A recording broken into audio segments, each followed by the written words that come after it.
are, that's where we are. We're at Citizens Bank Park, where it's raining just ever so lightly.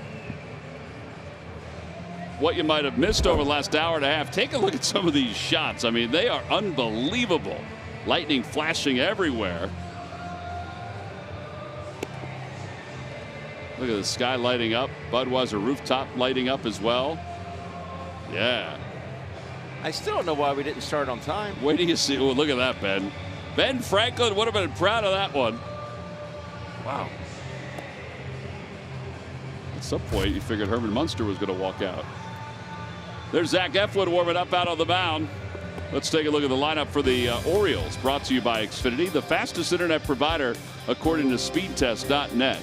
Tim Beckham leads them off. He's over at third base, and then Adam Jones. There's Manny Machado, who got a nice round of applause. I wonder why he got a nice round of applause by the Phillies faithful, hitting .310 his last 10 days, .353 with 2 homers and 4 RBIs. And here is Zach Eflin, the starter for the Phils, who lost out on the pitcher of the month to John Lester. Lester's numbers were really good for the Cubs, but overall Eflin 6-2, an ERA of 3.02.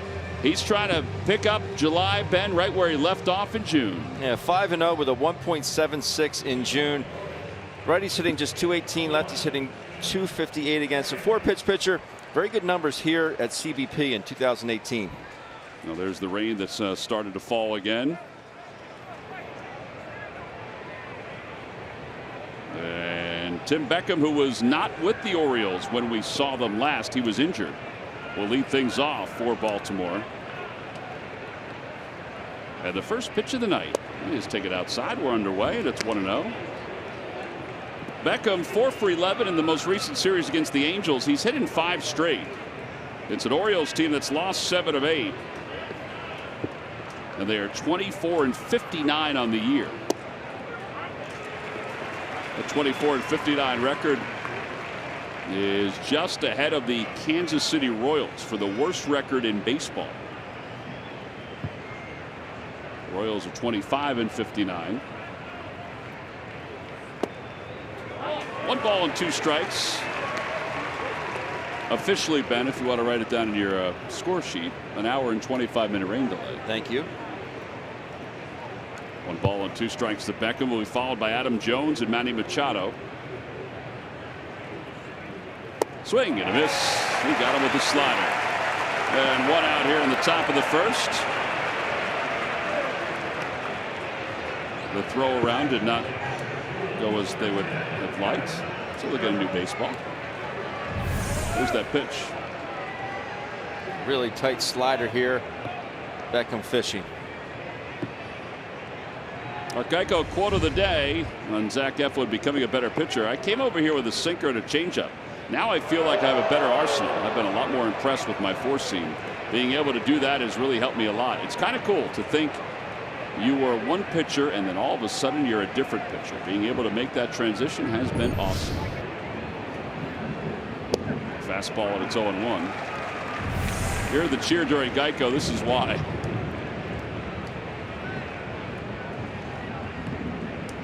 Yep, it's going to be flashing for a while. No balls and 1 strike to Adam Jones. Breaking ball hit foul, 0-2. Got to be extra careful of you, the ball girls tonight. Still a little slick out there. Adam Jones has also hit in 5 straight. He has 94 hits this year, which is 4th in the American League.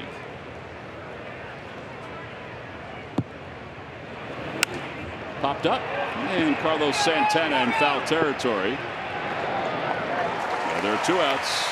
That's huge. Be able to get ahead like that, 0-2, and then put somebody away. Don't waste any extra pitches. That'll bring Manny Machado to the plate. Brings us to our Nissan upgrade. Upgrade to the technology of tomorrow today. And you hear the round of applause from Machado.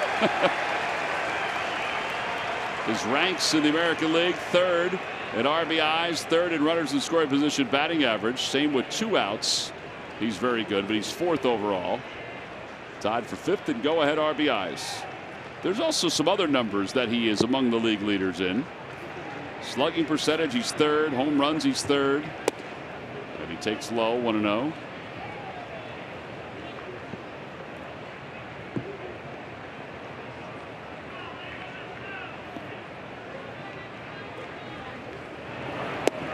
outside. 2 balls, no strikes.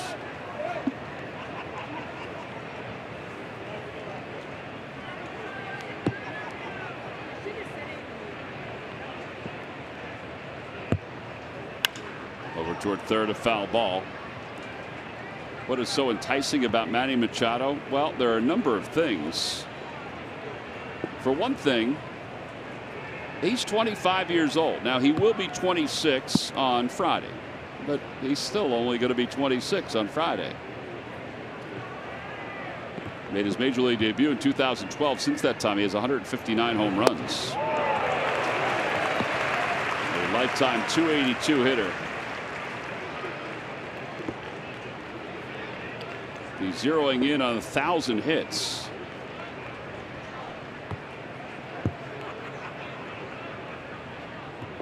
Now the 2-2. And a fastball on the outside corner at 97. And the Orioles go down 1-2-3 in their half of the first inning. Well, that was impressive from Zach Eflin. He got a couple strikeouts, including this last one of Machado. We head to the bottom of the first. It's the Orioles nothing, and the Phillies coming up.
Cobb, the right-hander. Let's take a look at the lineup for the Phils, brought to you by Xfinity, America's best internet provider according to speedtest.net. Andrew Knapp, game-winning home run on Sunday. He gets a start on Tuesday. He'll bat at the number 7 spot. Maikel Franco hits 8, and then Eflin, and they'll face the right-hander Alex Cobb, 30 years old, from Vero Beach, Florida, a late signee by the Orioles. In fact, there were a lot of teams that were interested in him as spring training was getting later and later. Kind of like Jake Arrieta in a lot of ways. It was the Orioles that signed him. Numbers are not been great for him so far. No, they have not. See that opponent's hitting .302 against that fastball. Cesar swings to the first pitch.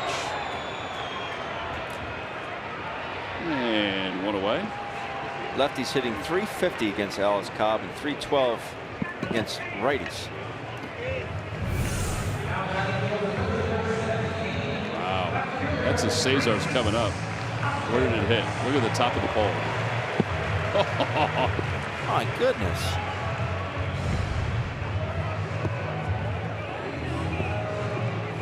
Is that why it's there?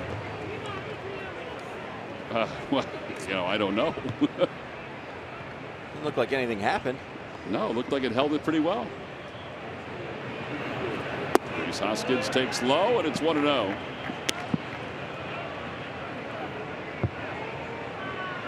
Hoskins 6 for 27 on this homestand, 4 for 15 with a double in the series against the Nationals. 1 ball and 1 strike.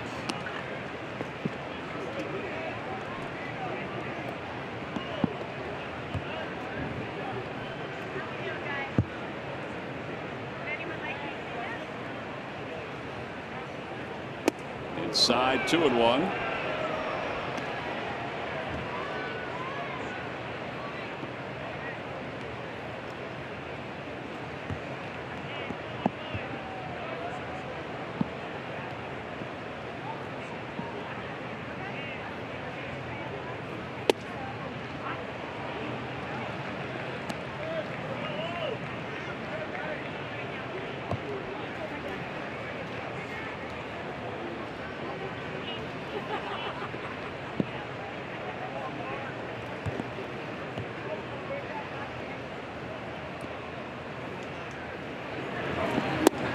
at the knees, and Hoskins down looking. 2 outs.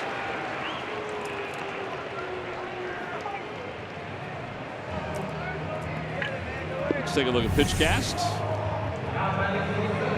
See where Cisco's set up. It's there. Good pitch. Not a whole lot you're going to do with that one anyway. That'll bring Odubel up. Odubel was 2 for 18 against the Nats. The home run and 2 RBIs.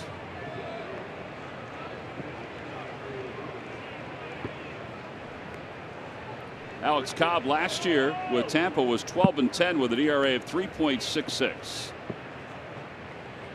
We have seen him a number of times. I shouldn't say number of times, but we've seen him in spring training games over the years. But the Phillies have never faced him. His numbers in interleague play are excellent. 10-6 for his career with an ERA of 2.67. There's a fastball, and it's 1-1.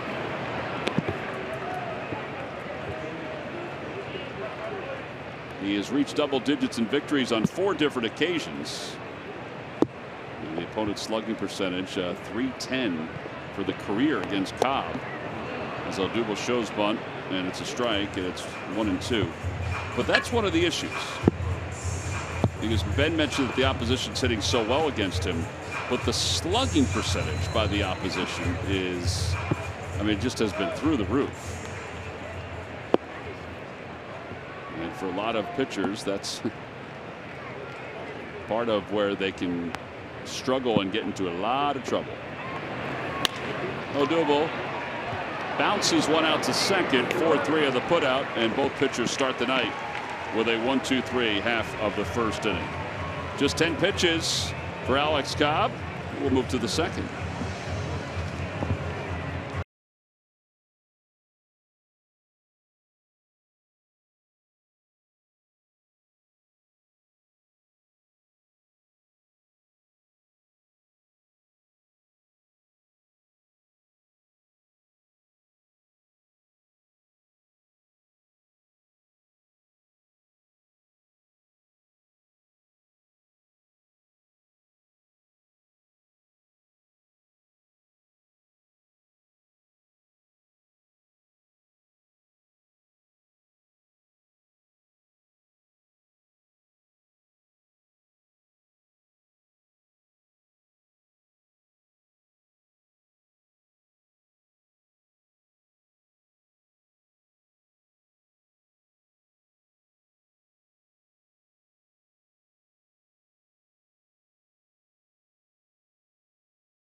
It's a salute to veterans presented by Toyota. Arrive early for a special pregame ceremony honoring our nation's vets. Visit Phillies.com to order your tickets now. That's the hats the Phillies are wearing for the next couple of days. Boy, they are sharp. They have the stars and stripes on the inside. That ball is hit well. That ball is going to be well out of the ballpark. Mark Trumbo, a 94-mile-an-hour fastball. And the Orioles take a 1-0 lead. He's got 8 home runs now in his last 15 games. And number 11 overall.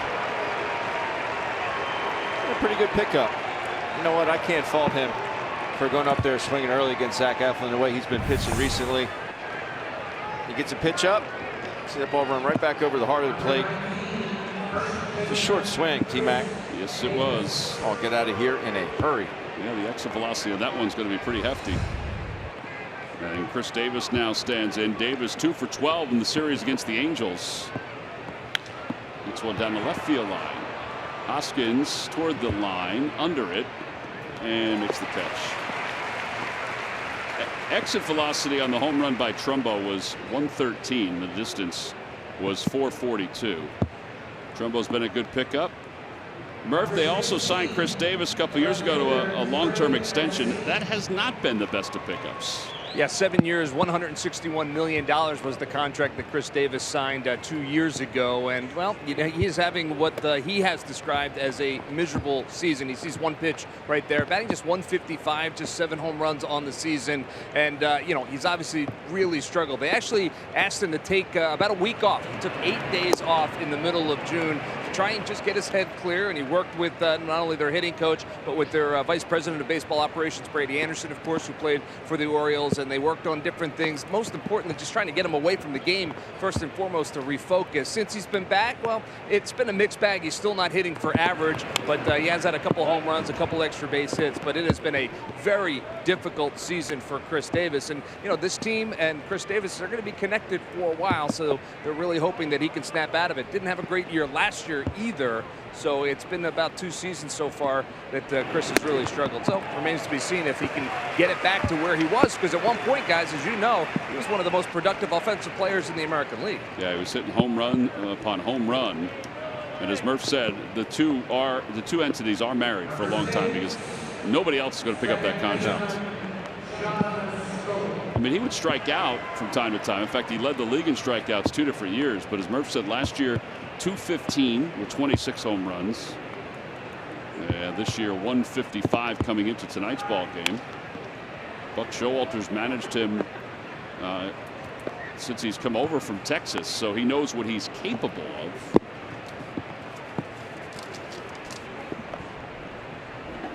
No balls and 1 strike to Jonathan Scope, who's also struggling this year. Outside, 1-0. Rain's picked up a little bit.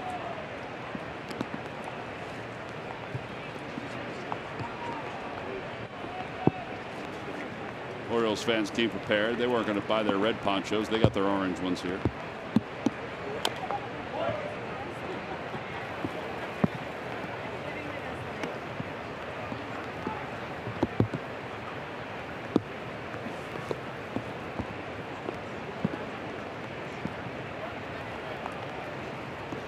Ball and 2 strikes to Scope. All 8 of his home runs are solo home runs this year. Bounces that one foul. This is one aggressive lineup. They will swing it. That doesn't mean you can't throw first pitch fastballs, but you have to locate, obviously. If you can get some quick outs.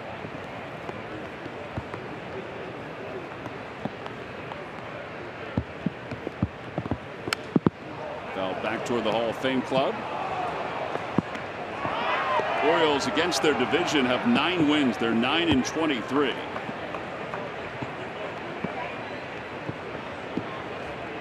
That's only part of the story for them. Machado's had a solid year.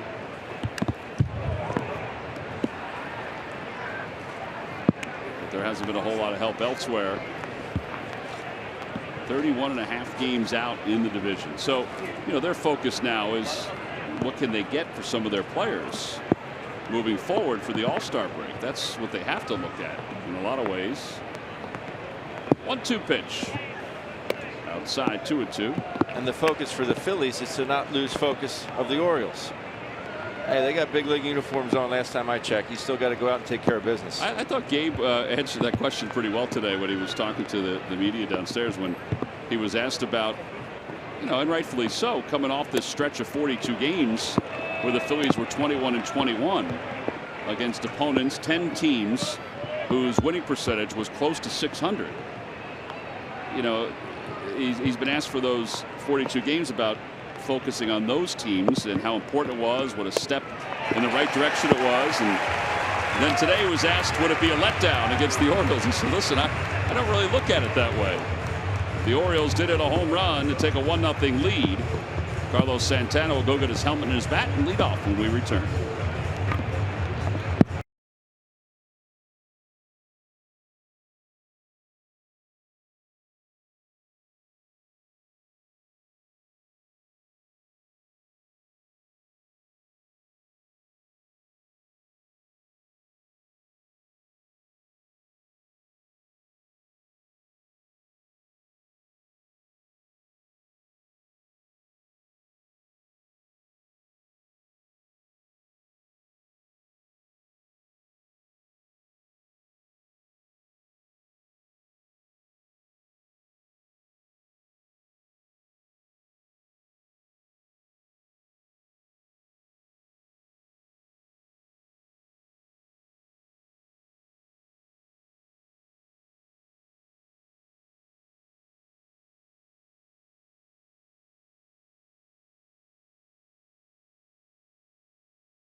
The next one is just 3 weeks away.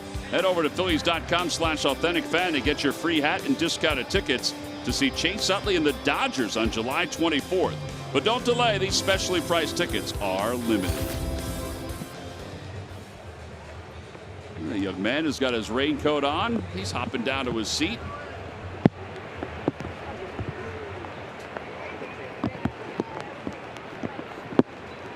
Here's Carlos Santana. And Santana pops the first pitch foul, and it's 0-1. And here comes the rain again. He's been doing a lot of first pitch swinging, hasn't he? Yes, he has recently. You're right. I think it started on Friday in that National Series, right?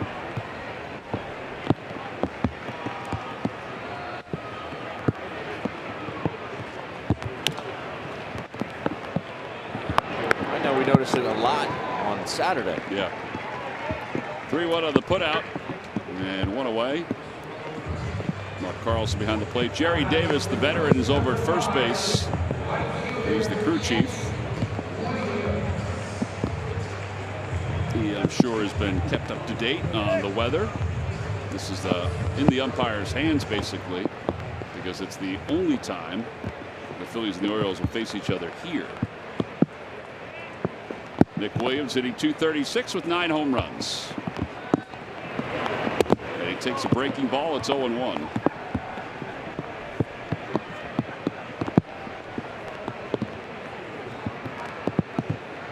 That's some poncho action behind home plate.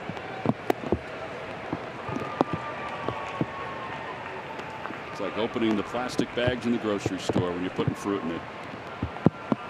Got to stay composed.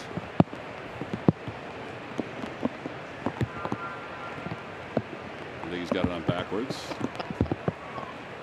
Swing and a miss. Williams strikes out. Second strikeout for Cobb. I thought we always laugh at their expense, right? It's so true. Like we could do any better. Well, if they followed me around the grocery store, they'd see me have trouble with the plastic bags for the fruit. You strike me as the kind of guy that would take his own bags to the grocery store. No? Well, I walk past them every day in the garage. I just don't take them with me. Keep them in your truck.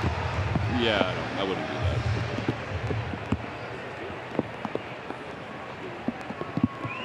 You mean the bags to bag the food at the end? Yeah, I walk past them every day. They're there.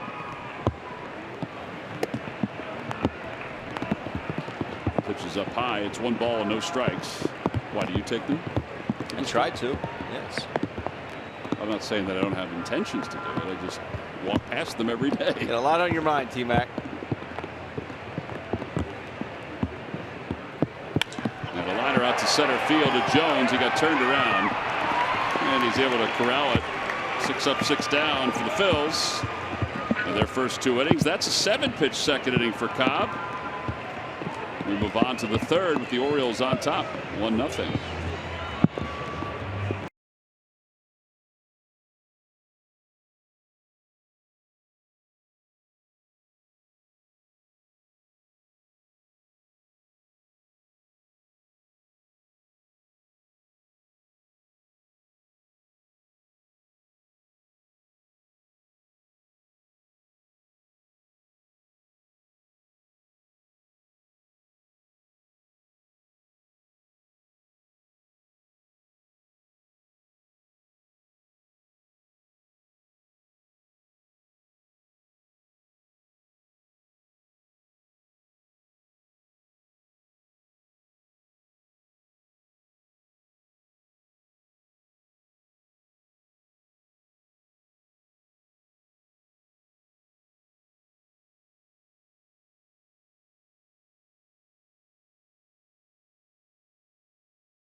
Go to the fan section for all the information, and please submit your answer, Ben, on the subject line. The question is, who are the only two Orioles to play 163 regular season games in one season? So 163 regular season games in one season. The answer will be revealed in a little bit. Top of the third, Zach Eflin will face Chance Sisco and then Alex Cobb.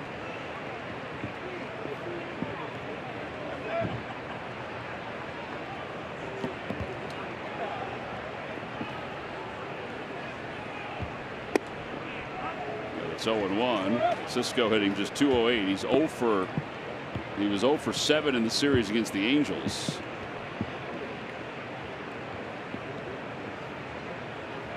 Good curve.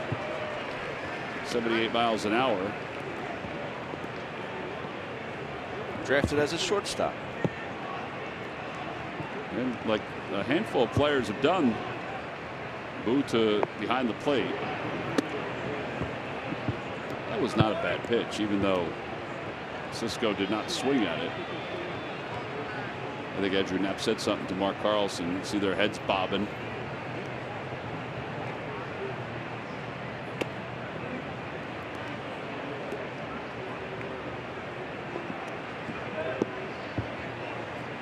You see that there. Why would Andrew Knapp give a high target as to put down a sign for a high fastball, and then Zach Eflin throw a curveball? That ball's a bullet down the right field line and off the wall. McWilliams will play it as Sisco will head to second base with a leadoff double. That's a shame because he was in the hole. And that'll bring Alex Cobb up. Cobb most likely in a bunting situation. Pretty short swing there by Sisco. But here's the pitch before you see Andrew Knapp standing up, right? But no, he calls a curveball. You give that high target. If you get up there every time, and then this is the double pitch, right? So he sets up inside. If you're going to stand up like that and give that high target, you get a whistle from the dugout, say, hey, the high fastball coming, you know, lay off it or look for it. So that's just basically to throw off the visiting dugout. Eflin looks the runner back to second. 1-3, 1-4 on the putout, and one away. So it throws the hitter off and the dugout off. Well, it throws the dugout. If they were to whistle, hey, you know, meaning there's a high fastball coming, because obviously it's a physical. You can see that what the catcher's trying to do there. You do it every time, you're going to give it away. So they give the high target and go back to a curveball, just to throw them off a little bit, just so they can't give some type of verbal to the hitter.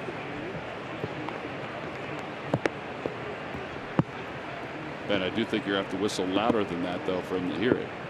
I'm not a good whistler, John. Okay. I figured the microphone would do its job. Yeah. Beckham off the end of the bat, foul, and it's 0-1. You hear the pitter patter of the rain off the microphone down near the field. It stays like this, it's fine. And then hopefully it'll clear out.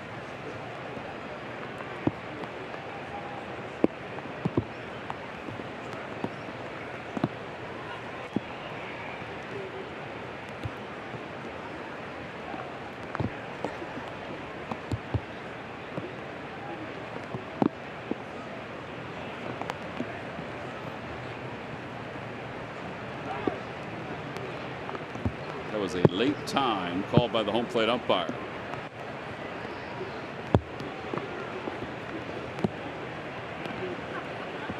Tim Beckham and a lot of the players dressed very patriotically these next couple of days. And a line drive, foul.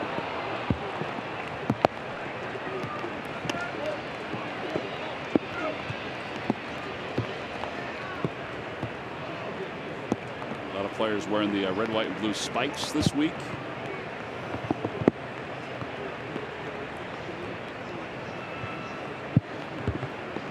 He's even got his bat wrapped, lizard skin with the patriotic Old Glory. Oh, yeah.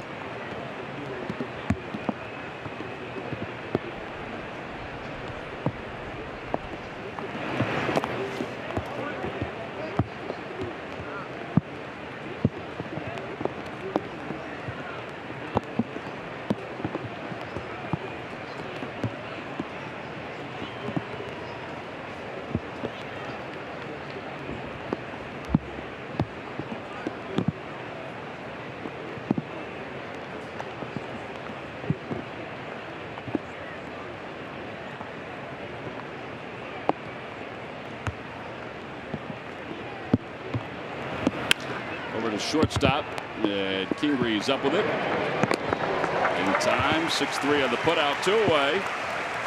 And that brings Adam Jones to the plate. Jones popped out. I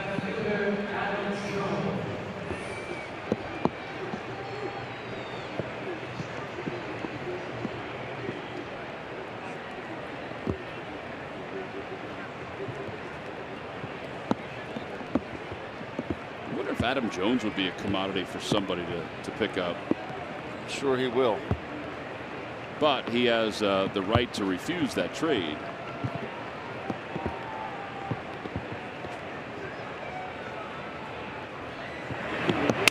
Broke his bat, ground ball to shortstop. Kingery charges, and the inning is over. So Eflin works around the leadoff double to Chance Cisco. Leaves one in scoring position.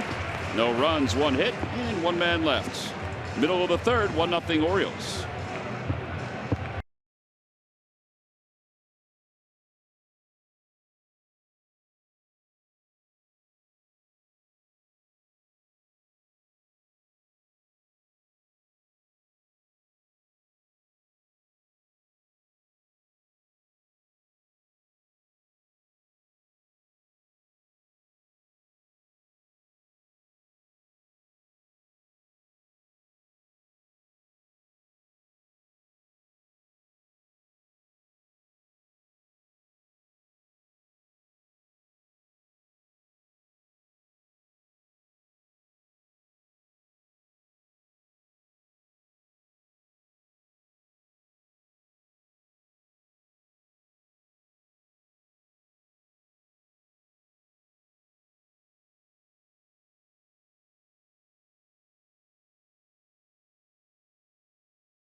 For the Pennsylvania Lottery, $3 million Pennsylvania Club.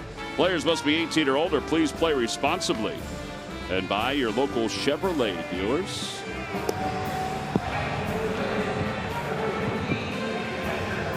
Bottom of the third, it's 1-0 Baltimore. Alex Cobb has retired the first 6 hitters that he has faced. And now we'll face Andrew Knapp to lead it off.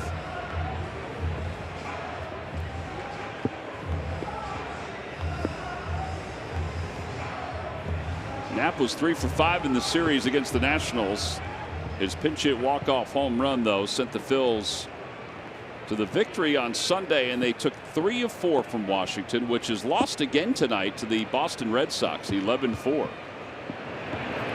Lost last night to Boston. Atlanta is trailing the Yankees 6-3. That game's in the 5th inning. Is it only raining here in Philadelphia? I guess. I know it's pretty violent out where we live. Breaking ball, and it's 0-2. They resumed Teg's Little League game yet? No, canceled it, postponed it. They did? Pick it back up on Thursday, Tom. Will that home run stand? I don't know. Uh-oh. Ben's son Teg hit a leadoff home run today.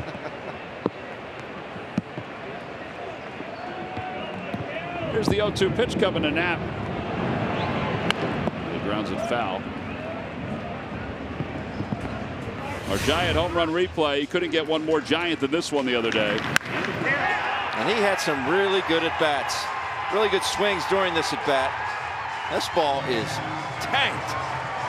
Andrew Knapp, thing of beauty. That is your home run replay brought to you by Giant. It was a big one, T-Mac. Sure was. It's as if he got hit with a wave, too, when he came to home plate. 0-2 pitch coming to Andrew. And a changeup low, 1-2. That's the split from Cobb. who last time out went 4 2/3, allowed 8 hits and 5 earned runs. He walked 3, struck out 1. It was his final start in June. In June, he had an ERA of 6.67. He had a game where he allowed 9 earned runs and 2 games where he allowed 5 earned runs.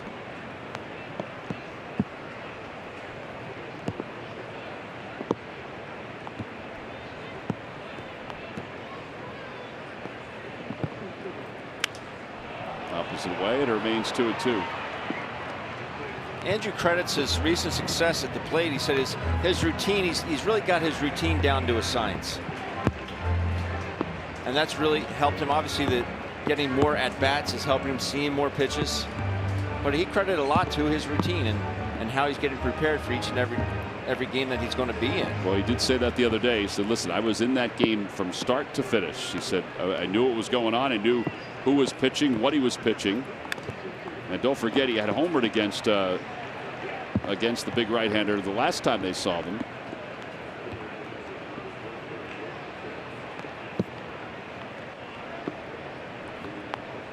I told him after the game, I said, you know, I congratulated him for the home run, and I said it could not have been any better to see you do that in front of your dad. I mean, that's an unbelievable feeling. Talk about being a proud papa. Another one fouled up the first base line.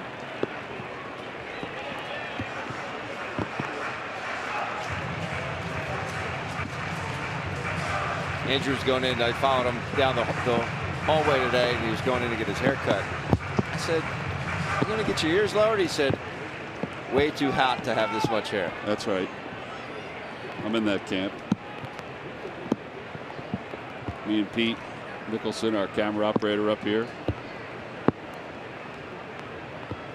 Carl Graber's in the other camp. 2 balls and 2 strikes to Andrew Knapp. Swing and a miss. Got him with a changeup. The split, which he threw a couple times in this at bat. And one away. Well, the rain makes a lot of people happy. Cricket, smile. And that young fellow was smiling as he was heading down to his seats. These young ladies as well. Tonight at the ballpark will make anybody smile.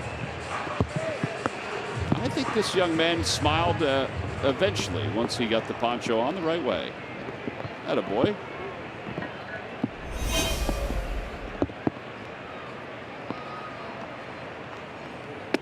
Franco takes inside. He was 2 for 9 against the Nats.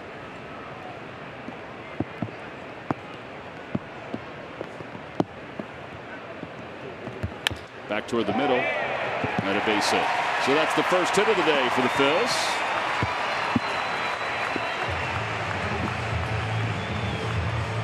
A lot of hits up the middle and the other way. A lot of hits. And we've seen Michael get robbed on that particular ground ball up the middle. But the Orioles did not employ the shift that we're accustomed to seeing when Michael is batting.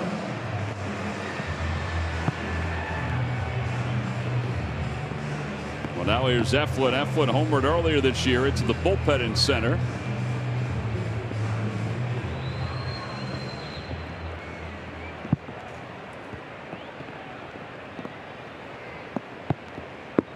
Where if you're Michael, take as much as Chris Davis will give you. See him off the bag there. He starts to creep, you start to creep. Get a good secondary. And the ball's butted to the right side. That will get Franco up to second base. Everything worked out well. And now the Phils just need a 2-out base hit. Zach goes 1-4.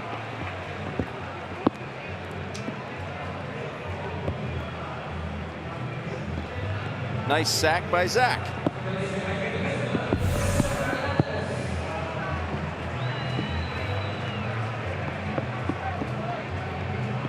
Good play by Cobb to stay with it as Beckham and Davis kind of banded ship there. Well, now Cesar swung at the first pitch his last time up.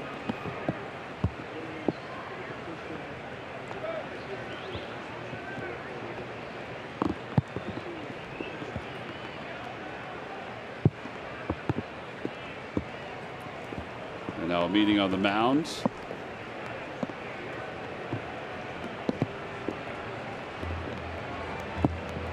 I think they're hoping they can get through this with the way the rain is right now, and then it should be all cleared out. I mean, you look right through the trees there. It doesn't even look like anything's going on. There might be something going on there. 50-50 chance. Either it does or it doesn't. That is extremely profound. That's Ben right. Davis.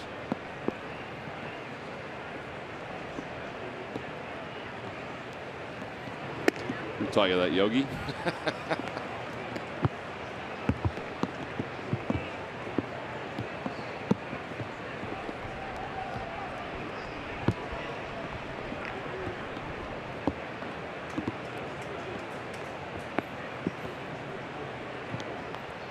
Cesar takes a strike.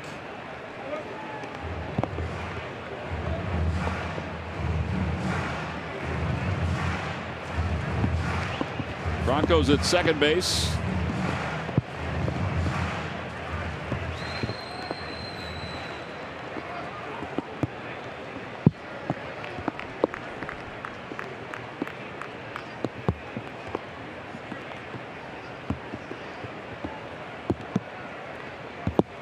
Up high.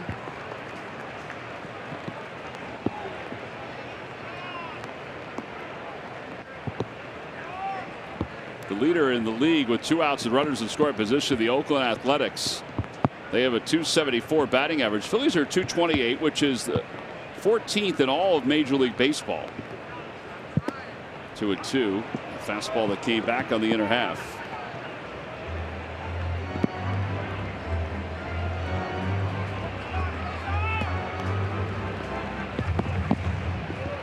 Rhys Hoskins on deck. Cesar .226 with a runner in scoring position and 2 outs. And he takes just a bit high. And it's 3-2. Well, if I'm Cesar, I'm going to be taking that one again. Here's Pitchcast. Yeah, he got away with one there. Yes, he did. I'll make it hurt. Inside, ball 4. Cesar walks for the 57th time. 57 walks for Hernandez. They give him credit for not swinging at the last 2 pitches. I'm with you on that. I never like to put it in the umpire's hands. Here's the very last pitch. Yeah, it's close. I mean, it's off the plate there, but that's really close. So now Rhys with runners at first and second at 2 outs. By the way, that is walk number 322 for the Phillies this year, which is second in all of baseball. The Reds are first. The sizzling Reds. Would not have guessed them. Your Reds, Ben.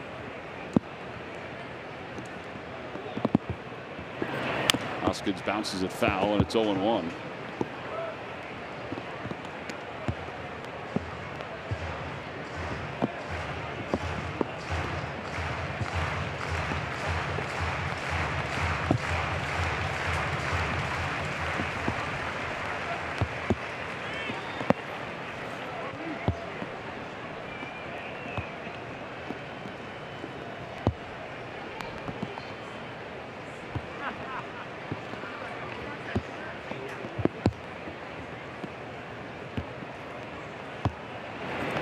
Inside, 1 ball, 1 strike to Hoskins.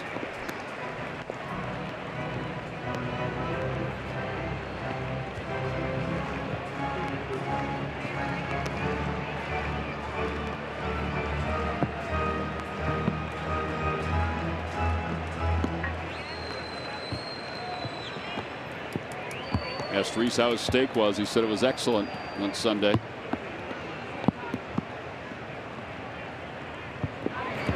1-1 is hit in the air to left field. Going back on it is Mancini. It's over his head and off the wall. He misplays it, so 2 runs will score. It's a 2-run double for Rhys Hoskins, and the Phillies take a 2-1 lead. Thinking this ball has a chance, but you know what? I'll take the 2-out, 2 RBI double. 2-out tallies, T-Mac. Yeah, the way that hit the wall, Mancini was too close to the wall to play it. I'll tell you, Cesar was moving too. He was moving. Good hitting here by Rhys, and the fact that he got called out on strikes his first at bat on a fastball inside. So I'm thinking Rhys Hoskins looking for a pitch in there. He gets it and does damage. How big are those 2 no calls to Cesar Hernandez? Yeah, they're big. Yingling Lager always helping the cause.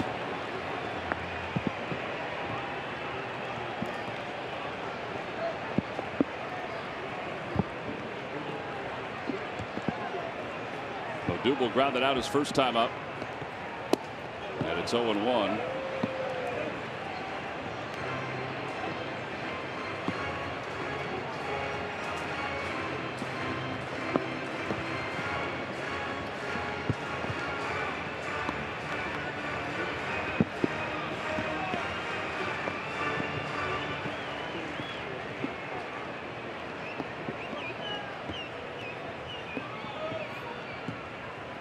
That's what good ball clubs do, good hitters do, good teams do. Take advantage of an opportunity. There they had an opportunity, and Rhys Hoskins made them pay. Take advantage of a pitch called, opposing team's error, hanging breaking ball.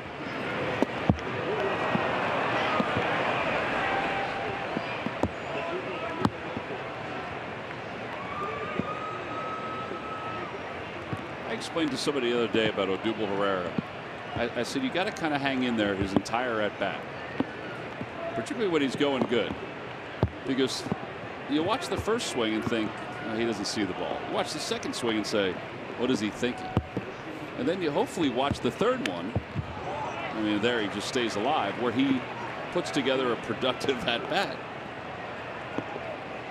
It is just who he's evolved into. A multi-talented ball player. He had the hit off the Nationals lefty on Sunday. That ball was down and away. He was flailing at it and hooked it in the hole somehow to tie the ball game up at 3. Yeah, kept his hands back.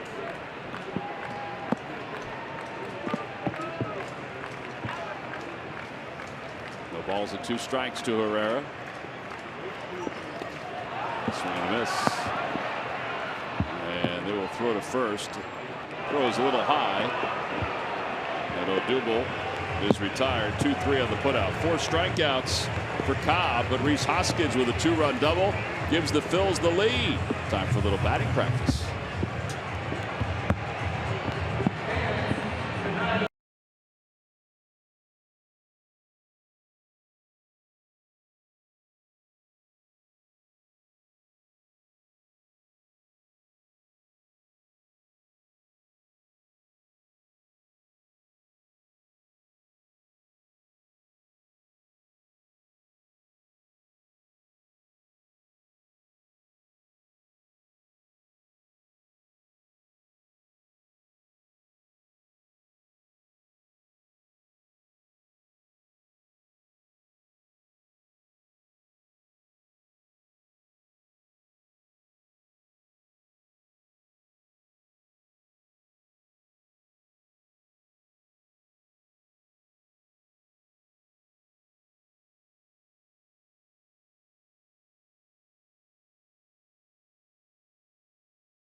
By sharing the photo or video with hashtag Hats Off for Heroes. For each post, T-Mobile will donate $1 to support veterans. head to the 4th inning as the rain falls. Phillies lead it 2-1. Just a 2-game series between these two teams. Tomorrow we'll be on the air at 4 o'clock as Aaron Nola will pitch for the Phils. Zach Eflin on the hill tonight. Eflin will face Machado, Trumbo, and Chris Davis.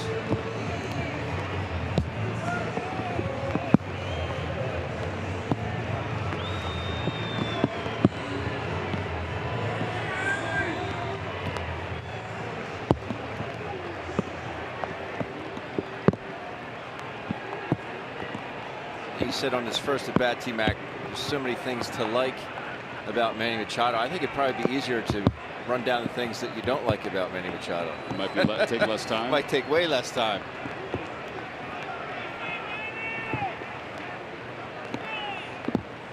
Curveball, and it's 0-1.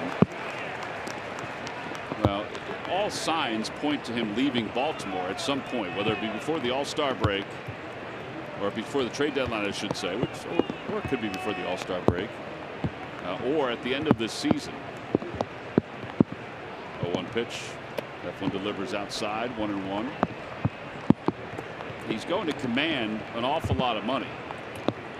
Just as, despite his struggles this year, Bryce Harper is going to command an awful lot of money.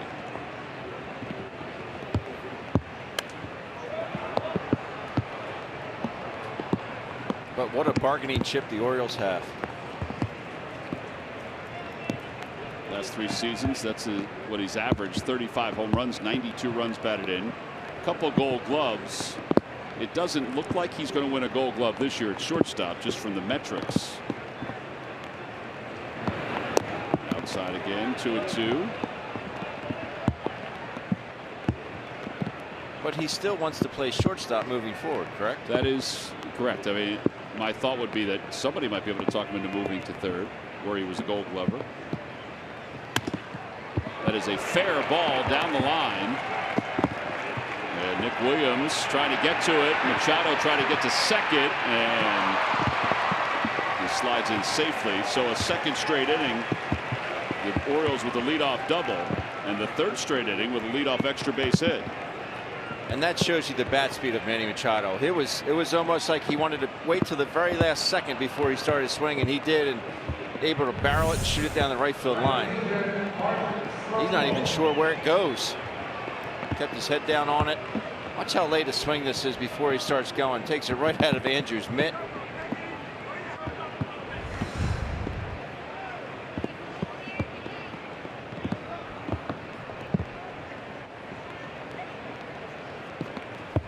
So now Mark Trumbo homered his first time up. And that one's lifted out towards shallow right field. Williams coming in. It's going to drop for a hit. Machado's going to come home as Williams misplays it. And it's now a 2-2 ball game.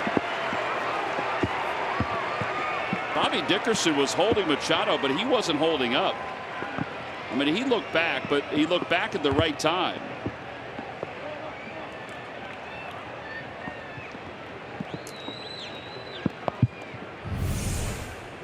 See Nick charging it hard.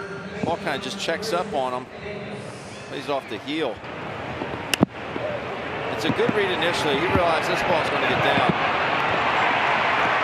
But yeah, he really didn't slow down a ton.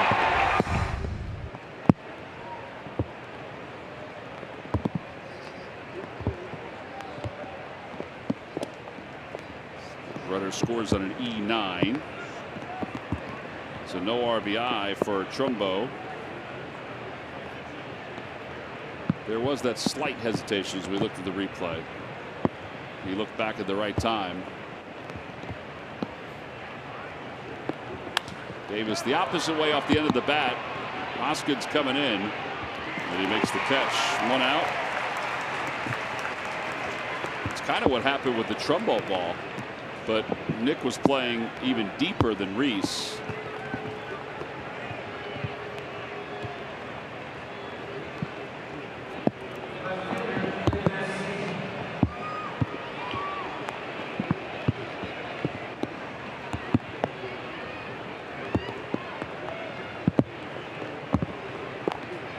And now Trey Mancini, he struck out his first time up.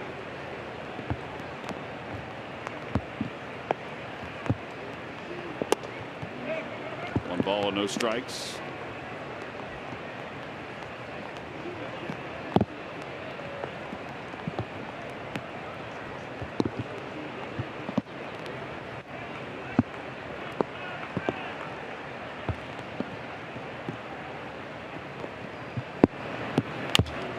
Over toward third. Franco to second for one. Over to first. Not in time. 5-4 on the putout at second base. Trumbo's slide was fine at second. He didn't really get up and roll or anything like that. Phillies were taking a peek at it, I think, on the exchange over to first base.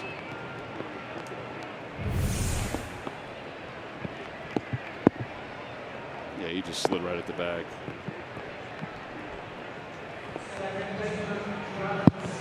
It's sad that we even have to look at that. I was thinking about that, you know, and I don't think they were looking at that part of it, but, you know, I think they might have been looking at the throw to first, but I was thinking about that the other day. I was watching another game and watched a slide into second base, and it was so controlled, whereas you could have easily blown up the second baseman. You could have. Well, I can't remember which game it was. And I thought, well, if he did, he would have been out.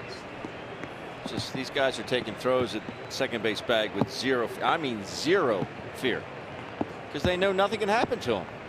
I'm not saying you got to put the guy in left field or in right field, but I don't know. You think you'd be able to go in there a little bit more aggressively, just so the guys turn that double player a little more on edge.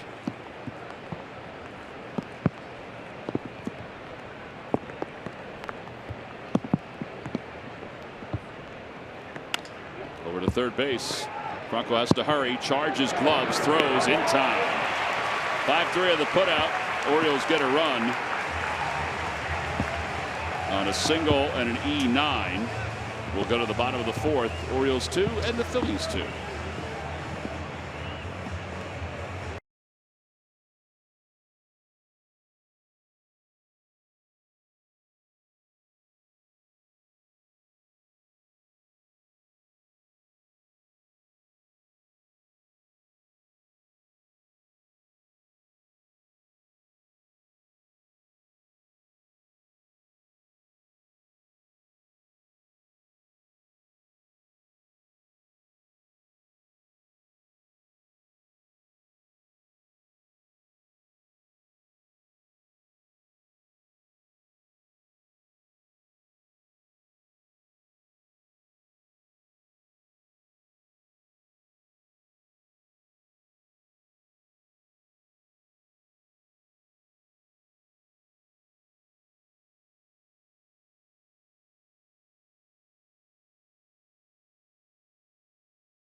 Car, truck, and SUV crossover at buyfordnow.com today. And buy WB Mason. Who bought WB Mason for fast free delivery? Nobody does it better.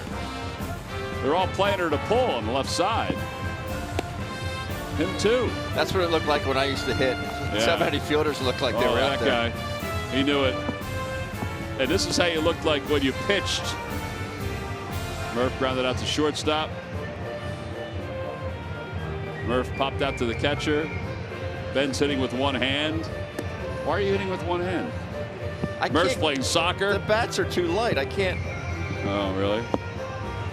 That's why we were all lathered up. The ball spin. Go to your natural side. Wasn't getting too many good pitches to hit there. Yeah, what's up with that? No wonder Bull caught him. He's throwing it like Oh boy, you really hit that one far. Just bringing back terrible memories. You would have beat that out. That's like your bunt against Kurt Schilling. Shortstop would have got that one. I thought you guys did really well. That yard is awesome. It is awesome. It is awesome. Yep. Ben, were you taking shots at me? No, not at all, Greg. It sounded like you were taking shots at me. I could lay out what really happened. I will say that Greg hit 3 home runs to my 1. Oh, did he? Yes. Wow. So Murph won the home run derby? Yes, he did. What did he get? He got a nice lather. A healthy shine. It is so cool out there, though. It's beautiful. 1 ball and 2 strikes. Yeah, Murph, I think I need one of those big red bats. I think you did too. Maybe 2 of them taped together. I think that would have been a little bit A little better. electric tape on the top of the wood ball. We should cut out the top of it and then stuff it with wet newspaper and then tape it up with some duct tape. Made it a little heavier. Play with a tennis ball? We play with a racquetball. We have a big backyard. Yeah.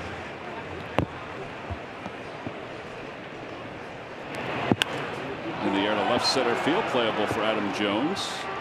Now he's going to leave it for Mancini. And 1 out.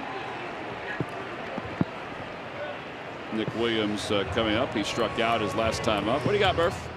Well, Tom, you were talking a little bit earlier in the game about Gabe Kapler talking about the first or the last 42 games that the Phillies had to play. We talked about it often during that streak because they were playing against teams that had a winning percentage over 55% during that 42-game stretch. They went 21-21 in that time. You look ahead to the next 23 games, well, it's a complete opposite story. In fact, they're playing some of the teams that have been struggling the most in baseball. In fact, the winning percentage is just 42% going forward over the next 23 games. That goes through the All-Star break and beyond.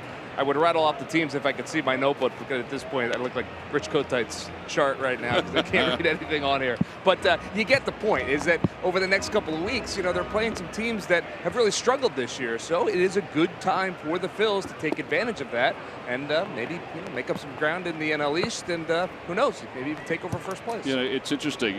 We mentioned before we were talking about it. Gabe, he didn't want to hear it. He did not want to hear it today. I mean, no, it's realistic to look at it. But I think he alluded to what you said, Ben. He said they're wearing a major league uniform. You got to go out and beat them. Inside and low, 2-2. Worst thing you can do is fall into a trap like that. I mean, these guys are out there trying to beat your tails as much as you're trying to beat them. I don't think we expect them to look at it so much, but it's fun for us to speculate. We certainly talked about the first 42 often enough, so.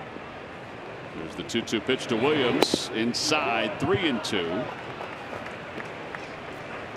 Yeah, and conversely, the Braves have a very tough schedule ahead, or at least they have had.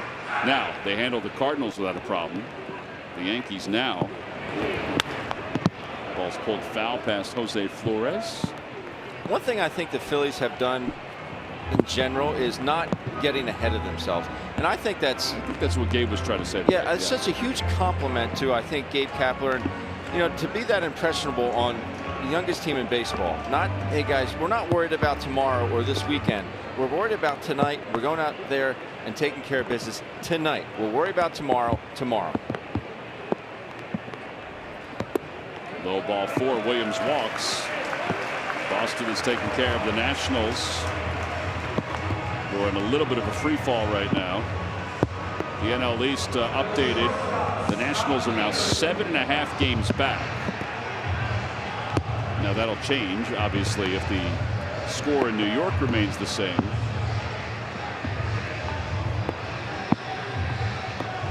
But I agree with you, Ben. I think that they have remained focused on, you know, what the task is at hand. And I think that's what we saw the other day when Jake Arrieta was lifted after 5.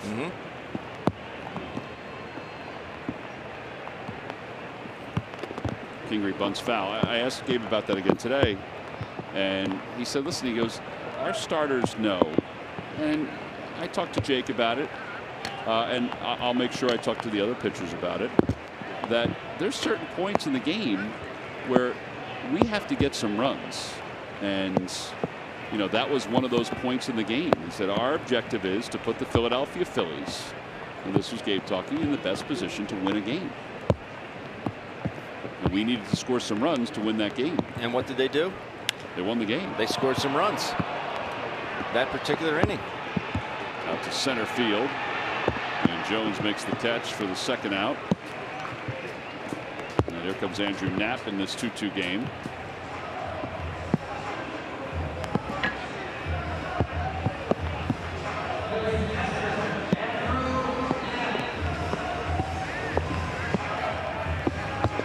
Andrew struck out his last time up.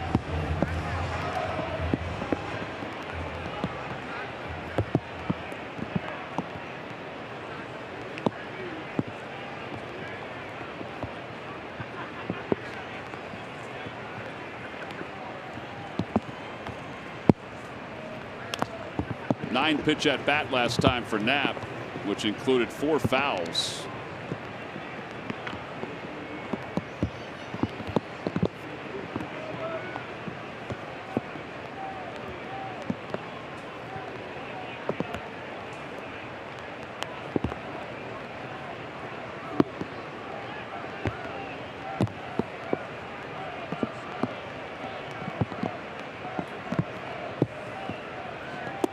Outside, 1 ball, 1 strike.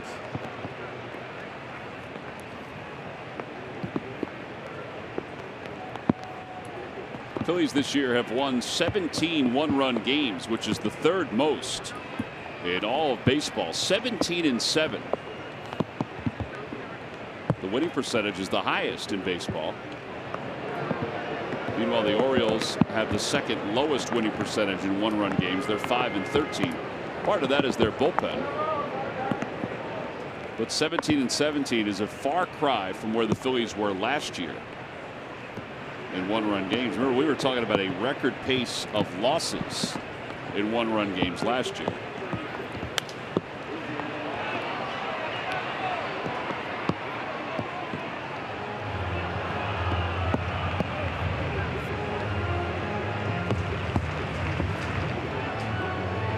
There were quite a few heartbreakers last year in those 1-run ball games. Yes, there were.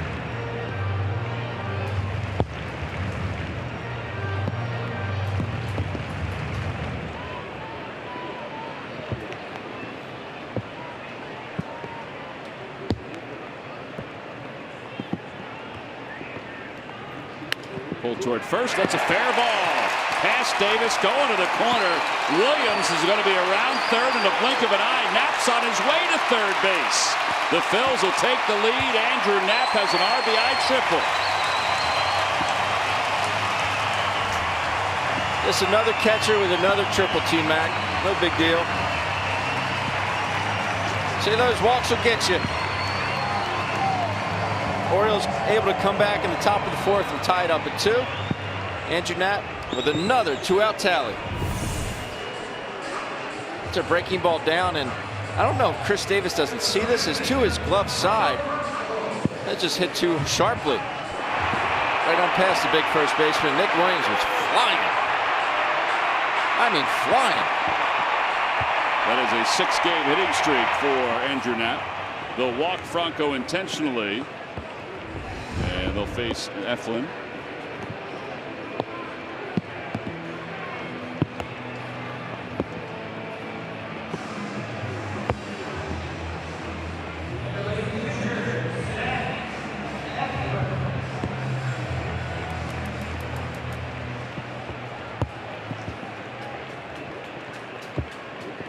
Knapp with his 3rd career triple. And Eflin pulls it as shortstop, backhanded by Machado. And in time, the inning is over. The Phillies, though, do retake the lead. They get an RBI triple. It's the only hit by Andrew Knapp. Heading to the 5th inning. Zach Eflin has a 3-2 lead.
Page-wide technology offers the best of cost of ownership in class, and your dedicated WB Mason driver will deliver your printer wherever you want.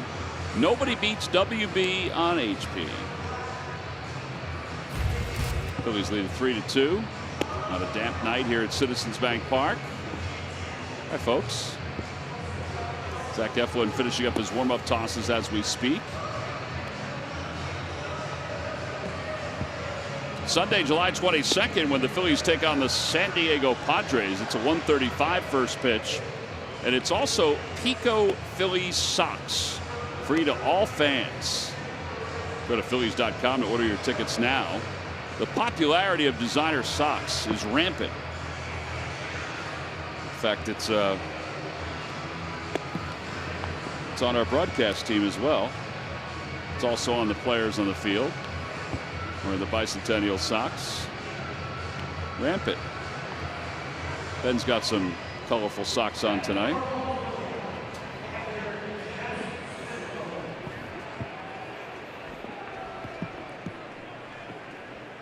Very nice. You might think that's camouflage of some sorts. What do you think? Great. I had to match my shirt, match my pants. Tall order socks. That's right. Chad Cisco takes a strike. It's 0-1. Very comfortable, Tom. Very colorful, Ben. I went with the natural colored sock today. Oh, yeah? Yep. Very natural color. Yep.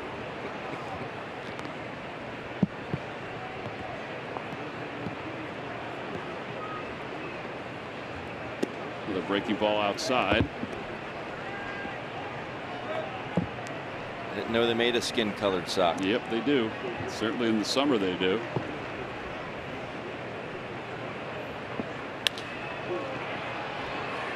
Out to left field. Rhys Hoskins is under it. And one out. Actually didn't have any socks clean today, so that's why I went with the skin color. Whoa, you don't have any clean socks. You have to remember, I have 2 boys, so they will take socks from time to time. They don't wash them?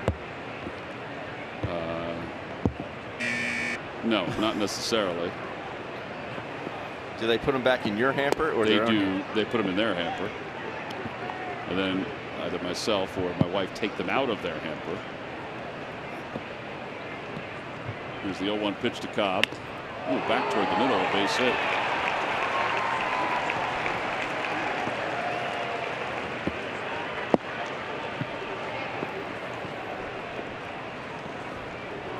So a runner at first, and Tim Beckham is up with 1 man down. Good looking swing there by Cobb.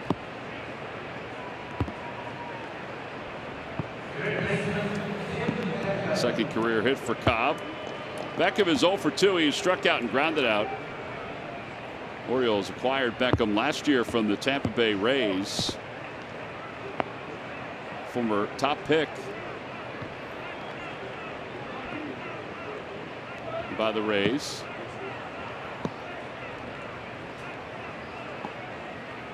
Wound up with 22 home runs last year.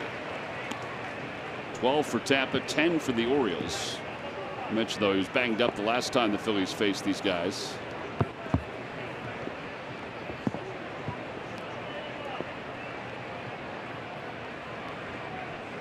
He was not only a first-round pick, he was the first overall pick. Yes. For Tampa. That was in 2008. Foul tip, and it's 0-2. That was a draft that had the top 5 of Beckham, Pedro Alvarez, Eric Hosmer, Brian Mattis, who the Orioles took, and the number 5 pick overall, Ben, Buster Posey. Wow.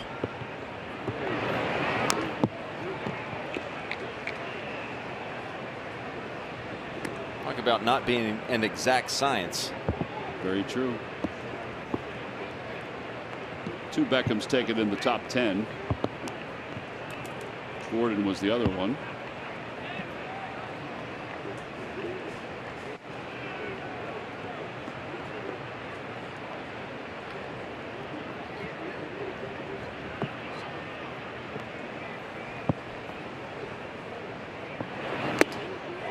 Beckham strikes out. 5 strikeouts for Zach. Very defensive swing here. See that 4-seam grip? Try and get it up and in, and it's where they got it.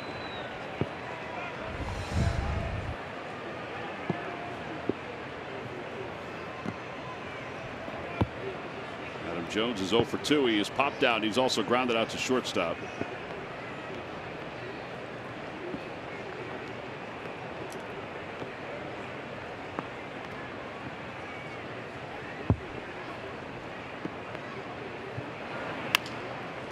Third, Michael Franco's been rather busy tonight. He was able to pace himself a little bit on that throw. No runs, 1 hit, and 1 man left. On to the bottom of the 5th. Top of the order will be up for the Phils, up 3-2.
Bank, the official bank of the Phils. Visit citizensbank.com.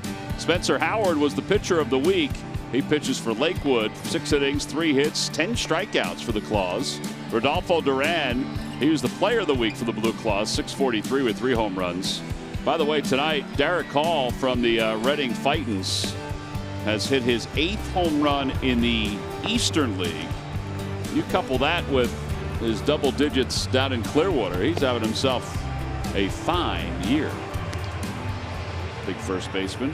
Syracuse and Lehigh Valley are tied at 1. Eshelman, boy, this is a nice sign. 7 innings, 6 hits, 1 run, 7 strikeouts. Good for him. Absolutely. Thomas Eshelman has scuffled at times this year. It is very nice to see him having that success. I was there last night up in Lehigh Valley. What a beautiful, beautiful ballpark. I know it's captured very well by the production crew when you watch their games in person. It is, I mean, it's beautiful. Gabe and I were talking about that today because Gabe was up there as well. It's just a gorgeous AAA facility. If you ever get a chance to get up there to see a game. That was a tough loss last night for the Iron Pigs. I did get a chance to see Joey Meneses, who hit another home run for the Iron Pigs. He is a big kid.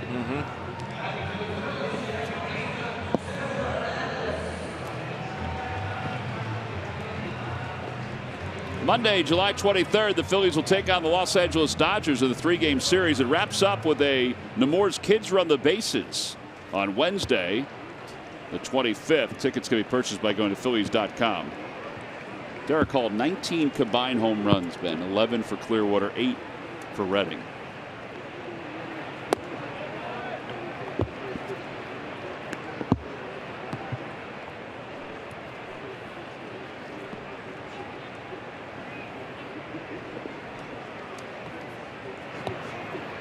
Cesar takes a strike. 1 ball, 1 strike. It's not easy, especially in the Florida State League. The ball just doesn't travel a whole It lot. was easy for him. Here's the 1-1 pitch coming to Cesar. 2-1. You know, Alex Cobb throws that splitter. It really acts like a changeup. 19.3% of the time. He's thrown it a lot tonight, especially to the lefties. See it again. Inside, 3-1. Well, that is the 19th pitch that he has thrown. 19th splitter, which is his changeup. Fouled away.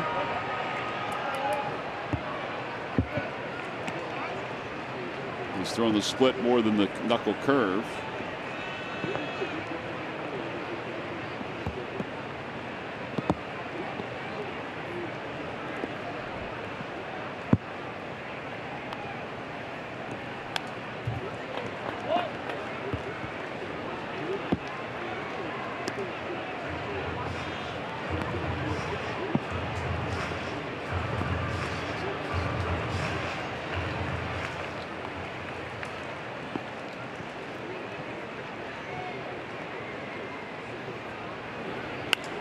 Off the hands out toward right center field.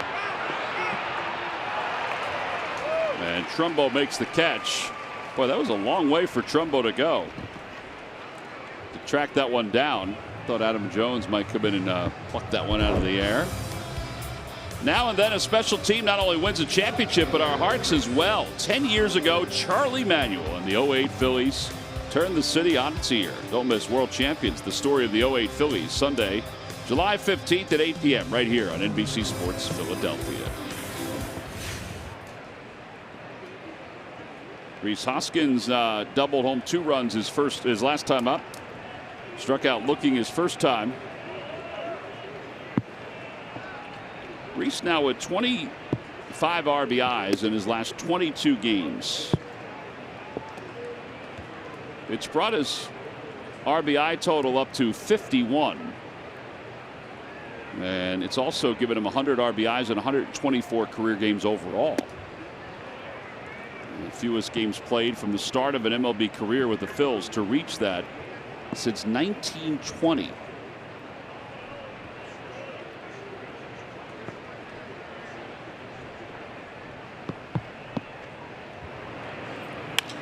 Center field, Jones will get to the spot and put it away. The other thing too is you look at those swings right there. I mean, it's an out, but he hit it right on the nose. It may have been toward the end of the bat just a little bit, but it was a good swing. Yeah, the swing plane was good.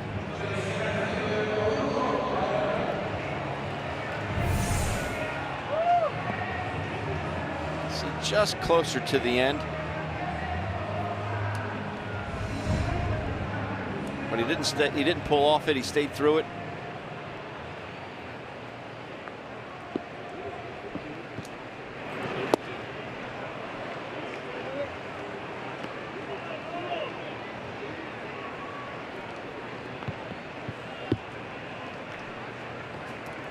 Dubel is 0 for 2. He's grounded it out and he's struck out.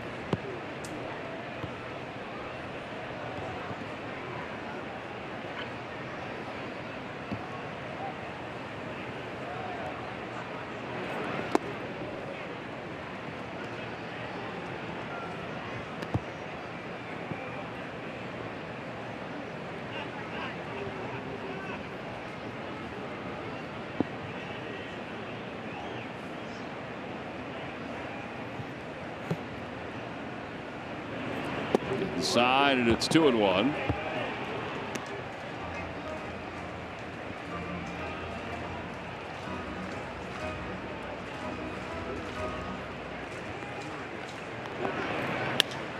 Out toward left field. It'll slice over toward Mancini. 3 flyouts, and the Phillies are down in order in their half of the 5th inning. Well, we're almost done with the ponchos, I think. Let's keep our fingers crossed. We'll head to the 6th inning.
Last inning in the fourth. Andrew Knack comes up. Nick Williams on first base. 2 outs. Gets a breaking ball down, and that plates Nick Williams all the way from first base, who got on via the walk. T-Mac, Andrew Knack scampers in with his 3rd career triple. That is your Toyota turning point. Well, let's hope that Zach Eflin can continue to pitch the way he's pitched. He's allowed 2 runs on 5 hits so far. He has struck out 5. And he will face Manny Machado, Mark Trumbo, Chris Davis. Pretty comfortable pitch count right now.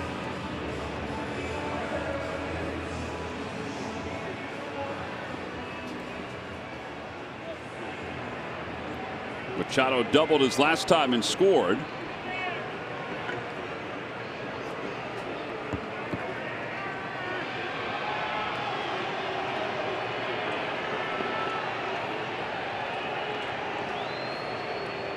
I think a ball has come loose. It came loose awfully far.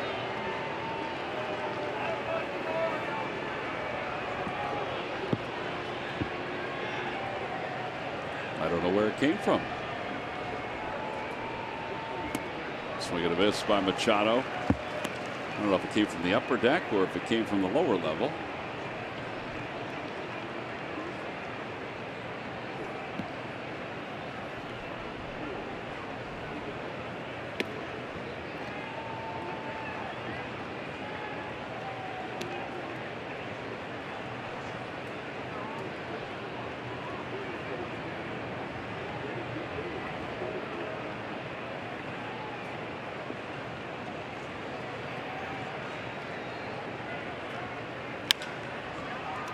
That is a foul ball.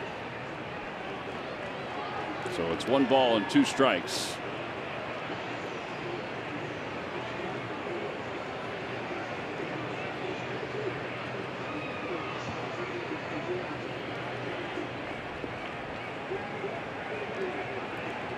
The little kid's pretty happy about getting a baseball on his birthday. Courtesy of Maikel Franco. Up and in. And it's 2 balls, 2 strikes.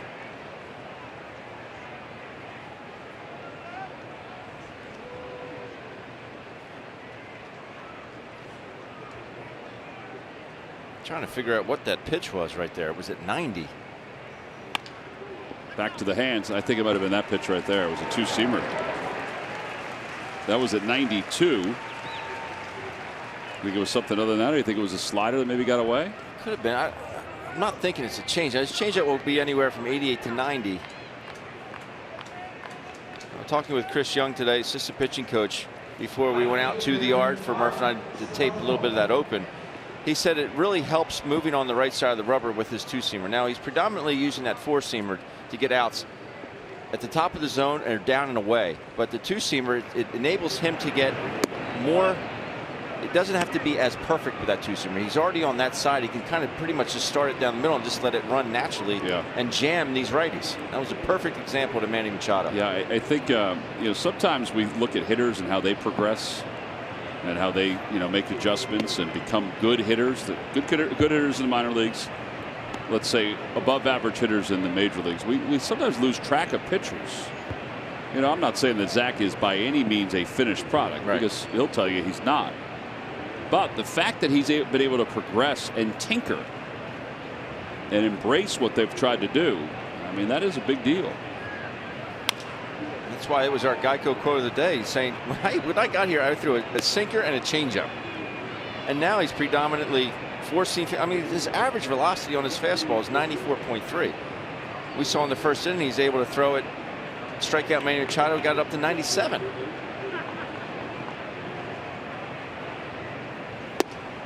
Breaking ball, and it's 2-2. Well, for Eflin today, the fastest pitch that he has thrown was that pitch to Machado, which was at 96.9, but 97 miles per hour. He has averaged 94 on the 4-seamer and 92 on the 2-seamer. That's only the 6th changeup that he's thrown tonight.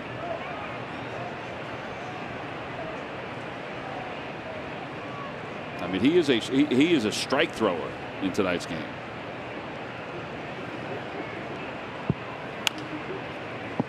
There's the two-seamer that ran in, and it remains 3-2. Here's the home run by Trumbo, provided by StatCast, powered by AWS.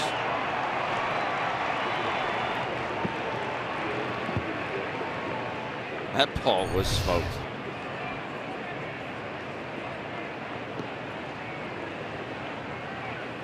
And a strike 3 called. A slider. He might have got away with it a little bit, but 6 strikeouts. I think this was in the box, but it was just kind of hung up there a little bit. It's froze Trumbo, obviously. Really one that you want to hit if you're Trumbo. Yeah. That's 8 called strikes tonight for Eflin. 13 swinging strikes. That's what that running that two-seamer in on the hands of the righties, that's what that does. It makes that pitch even better. That wasn't even that great a slider, but you start looking for that sinker and you say, I got to be quick inside. All of a sudden, the ball's going away from you. You can't pull the trigger. Change up hit foul. And all of a sudden, it's no balls and 2 strikes to Chris Davis.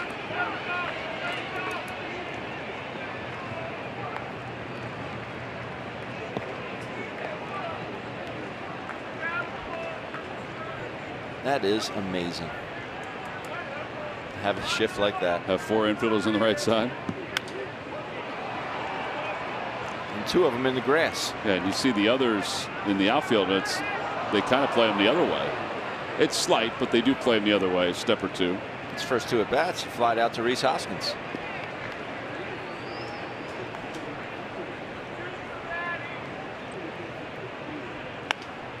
Fly ball right field. And Nick Williams, a few steps from the track. A 1-2-3 6th inning for Eflin. Eflin at 77 pitches through 6 innings of work. We're on to the bottom of the 6th of a 1-run game.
Dealers. Heard of your local Del Val Honda dealer. Visit DelValHondaDealers.com. And by Jefferson Health. Call 800-JEFF now or visit JeffersonHealth.org. The kid almost lost his ice cream. Inadvertently, of course.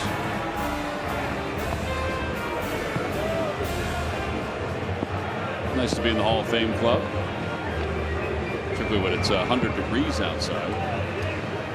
We go to the bottom of the 6th inning. The Phillies lead it 3-2.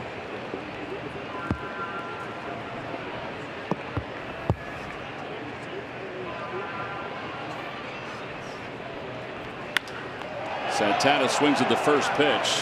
Towering fly ball to left. Playable for Mancini. And 1 out. May grab John Maley tomorrow just to ask him if there's any rhyme or reason to first pitch swinging, because it is very, very noticeable.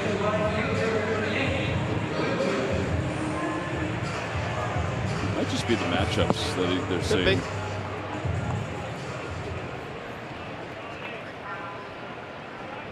Nick Williams is 0 for 1 with a walk.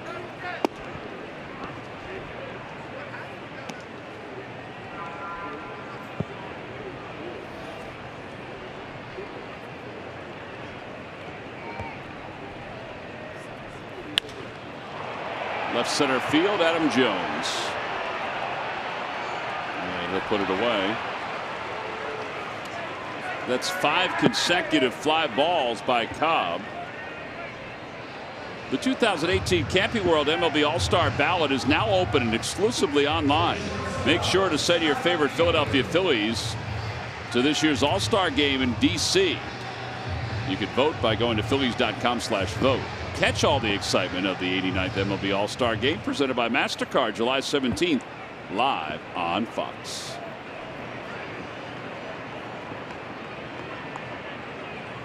Phillies should be well represented. I say well, I mean they should have at least 2 players, if not more. Figure Nola, Sir Anthony will have a chance. If Odubel finds a little bit of a hot stretch, I think he's got to be in the conversation because of where his numbers sit with center fielders. But there are other outfielders that could play center field that aren't necessarily center fielders. Kingery is flied out twice. Grounder over toward the third base side. Beckham's got it. And Kingery, I thought he beat that. It was close. We'll see if the Phillies take a peek at it. 5-3 on the putout. 7 in a row retired by Cobb. We'll go to the 7th. Phillies up 3-2.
Time now for your Delaware Valley Honda dealers game summary. Rhys Hoskins has a 2-run double. Meanwhile, the Phillies scored another run on a RBI triple by Andrew Knapp. Eflin, 6 strikeouts over 6. Cobb's been pretty good too. He's allowed 3 earned runs, but he has 4 strikeouts over 6. He just finished up the 6th inning with a 5-pitch effort. So Eflin will start the 7th. He'll face Mancini, Scope, and Cisco. But it's 1 ball and no strikes.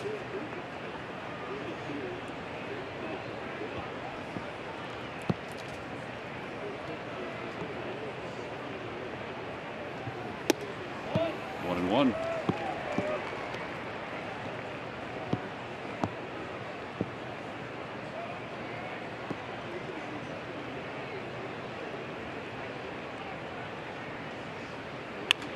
Again over to third base for Franco. Michael's made all the plays tonight.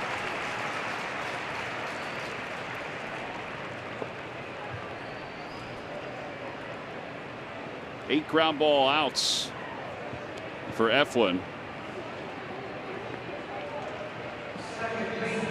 4 have gone to third.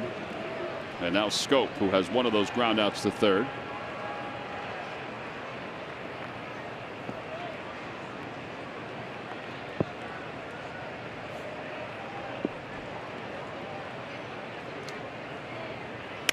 Off the hands, popped up toward first. Santana. 2 outs. Again, there's that 2-seam fastball. I'm with you, Ben. That's been a really good weapon. Sure has. Hey, there's Charlie Rowan. Benny's celebrating his 81st birthday today. He's a longtime employee here at the Phils, working over at HK's. Happy birthday, Charlie. Happy birthday, Charlie. Atta boy. Charlie's heading out to Pittsburgh to see the Phils this weekend.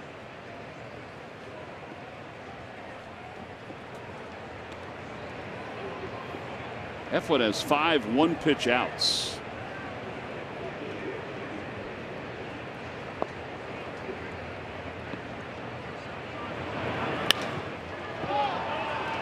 Well, this might be his 6th 1-pitch out. Rhys Hoskins is there to make the catch. That was an easy 7th inning. He is now retired 8 in a row. Will stretch with the Phils up 3-2.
Which is free to kids 14 and under. Arrive pregame for photo night with Phil's players and broadcasters. Gates open at 5:05. Visit Phillies.com to order your tickets now.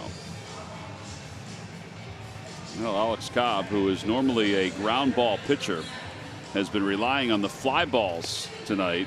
9 of the 18 outs that he's recorded have been in the air. Usually 30% of his outs are in the air. Tonight it's 50%. He has 4 ground outs. Castro is warming up in the bullpen, or at least staying warm in the bullpen. Ramirez, who's normally coming out of the bullpen, is going to start tomorrow.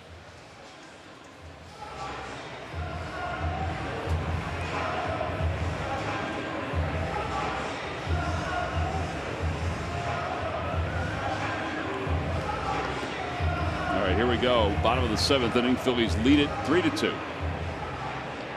It'll be Knapp, Franco, and then the pitcher spot. Phillies have taken the bullpen tarp off.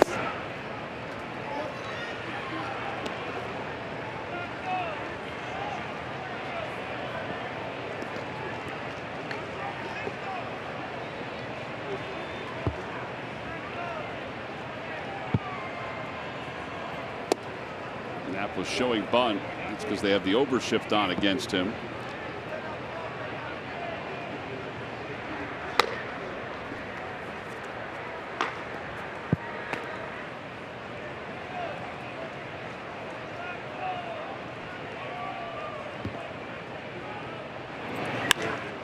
center field. That's pretty well hit too. And it's caught by Jones. Some pretty good swings going on by Andrew Knapp. There's been quite a few lineouts to center field. That one by Rhys Hoskins earlier, one by Scott Kingery earlier. But I agree. Andrew Knapp is on some pitches right now. That's for sure.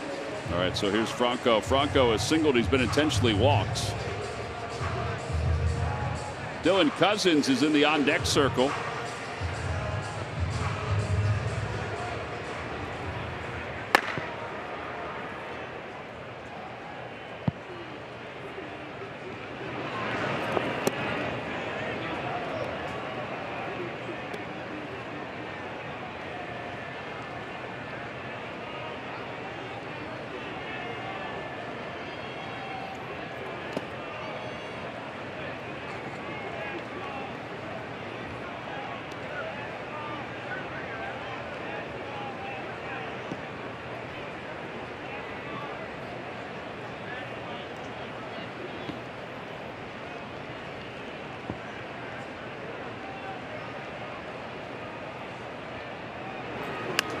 Popped up foul and out of play.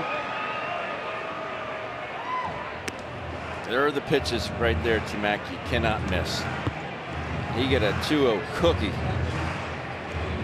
Michael just kind of pulled off it a little bit, but it was a fastball in the middle. Look at the Orioles pitching coach, Roger McDowell.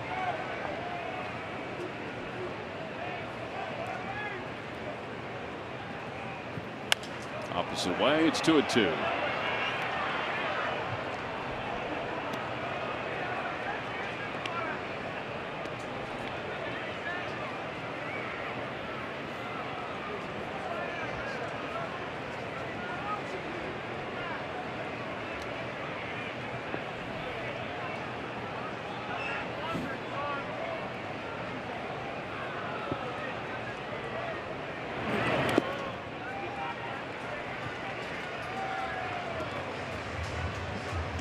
Taking a stroll.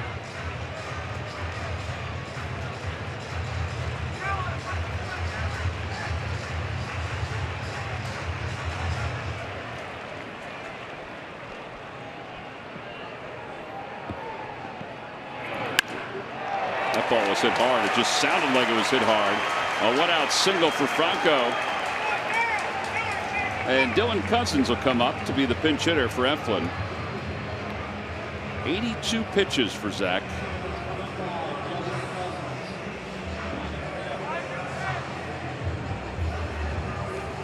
No walks and 6 strikeouts. 82 is obviously manageable for Zach to continue. I think this has all to do with the fact that he's going to turn the lineup over again. And Roger McDowell out to talk to his right-hander with Cousins coming up.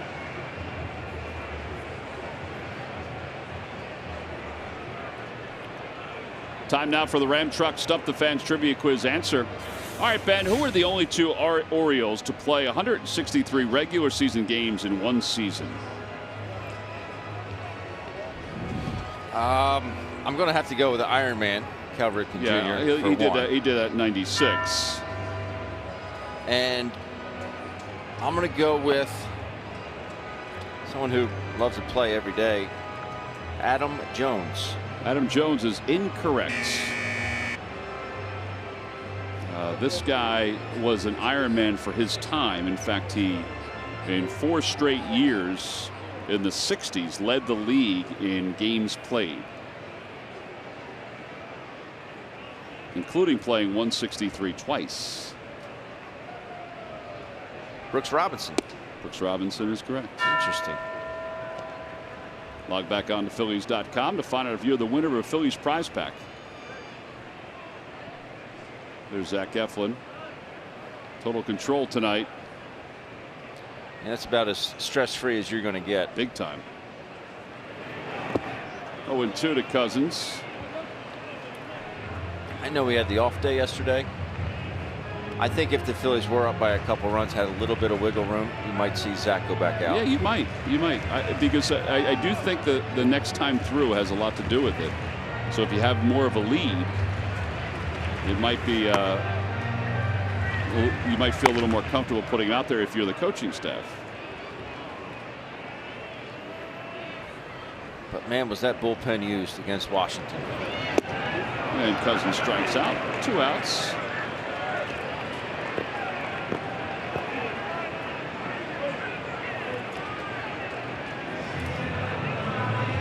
Five strikeouts for Cobb. And now Cesar, who is 0 for 2. The Fanatic, who has an outfit for everything, has his rain slicker on. Can't get that fur wet, T-Mac. Nope.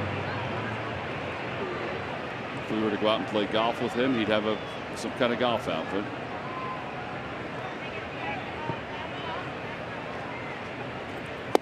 Oh, and 1 to Cesar.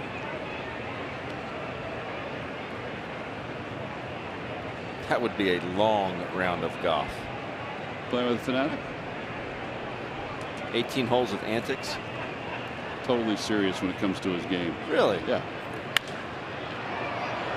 Down the left field line and out of play.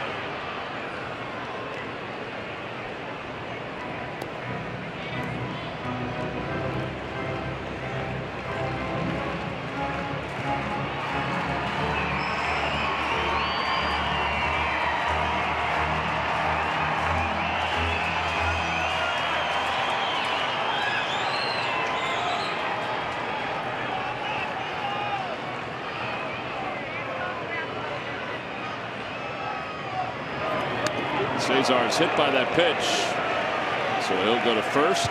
Franco to second, and Rhys Hoskins will be the hitter. Let's see what Buck Showalter does. He's got his pen out. He's got his lineup card out.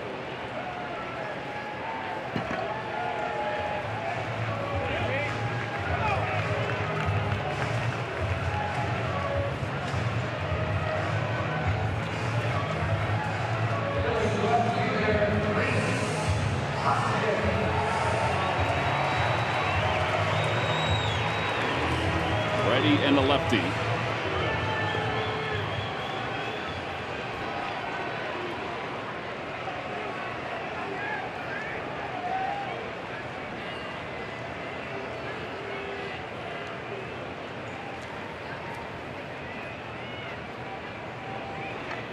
Rutter's not being held on for Hoskins, and he fouls it away. 0-1.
Hit toward third, knocked down by Beckham. Everybody will be safe.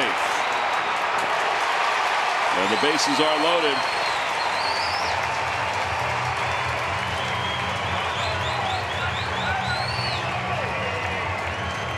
And Buck Showalter is quickly out to the mound to make a pitching change.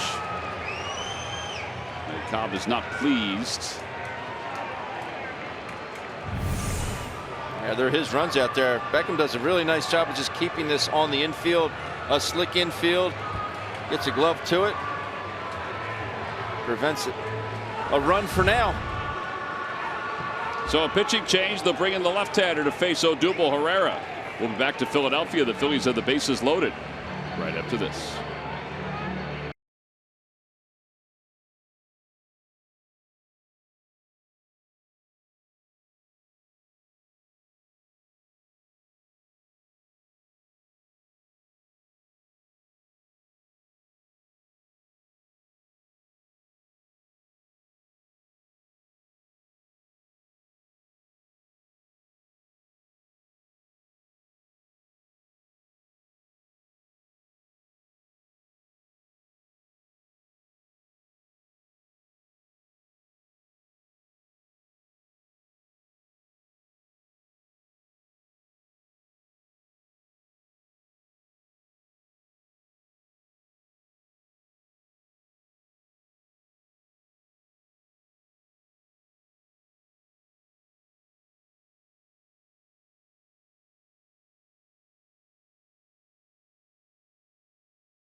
Kingery along with Greg the Bull Lazinski, Scott Palmer, and the Philly Fanatic on a Phillies vacations trip to paradise. January 8th through the 13th. It's an unforgettable 5-night vacation to the Bahamas. The trip includes luxury accommodations at the Sandals Royal Bohemian Spa Resort, gourmet meals, unlimited food, and premium spirits, and much more. Go to Phillies.com/Phillies Vacations for more information. So here in the 7th inning, the Phillies have the bases loaded. Odubel Herrera's coming up. And Paul Fry is the new pitcher for the Orioles. The base runners are the responsibility of Alex Cobb. He's out. And now Odubel, who is 0 for 3 with a ground out, a strikeout, and a fly out, takes a breaking ball.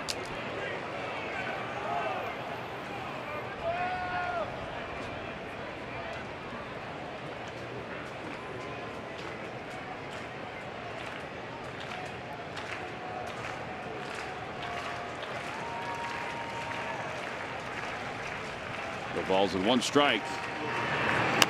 Off the plate over toward first. Davis has it, flips to Fry covering, and the inning is over. No runs, 1 hit. There was 1 error. Phillies leave them loaded. We go to the 8th. It's 3-2 Phils.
So 15 minutes could save you 50% or more on car insurance.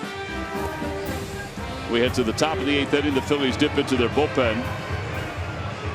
Tommy Hunter in his 31st ball game. He is 2-0 with a 4.97 ERA, celebrating his birthday today.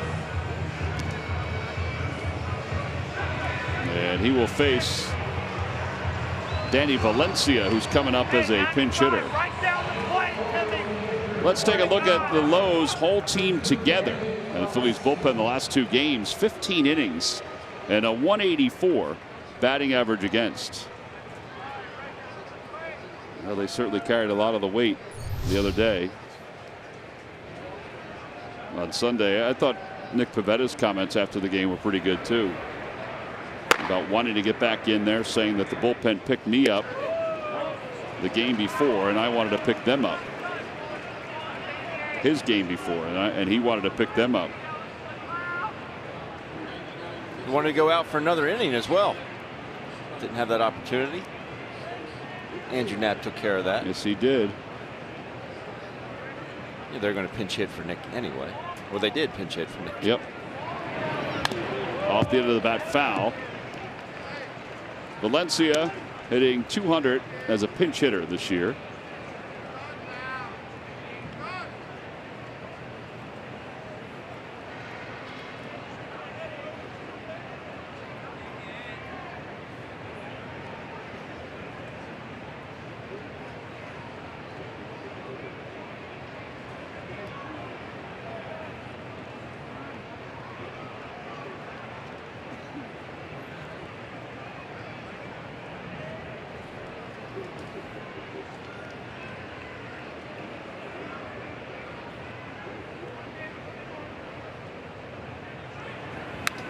Foul back to the screen. It remains 0-2.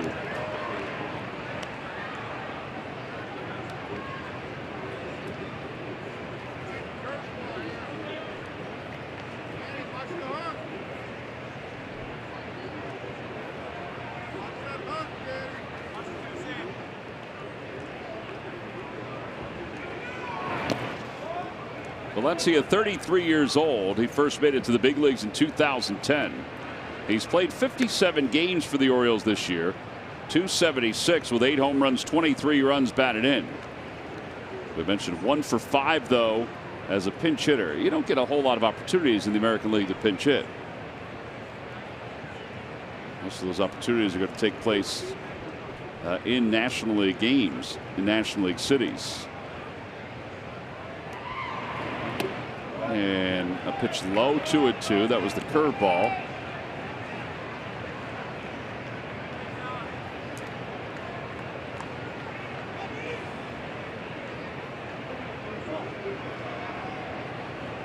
He had Valencia dancing out of the way of that one. I'd be surprised if he came back with it. Got him. Threw him the cutter, and he picks up the strikeout. And 1 out.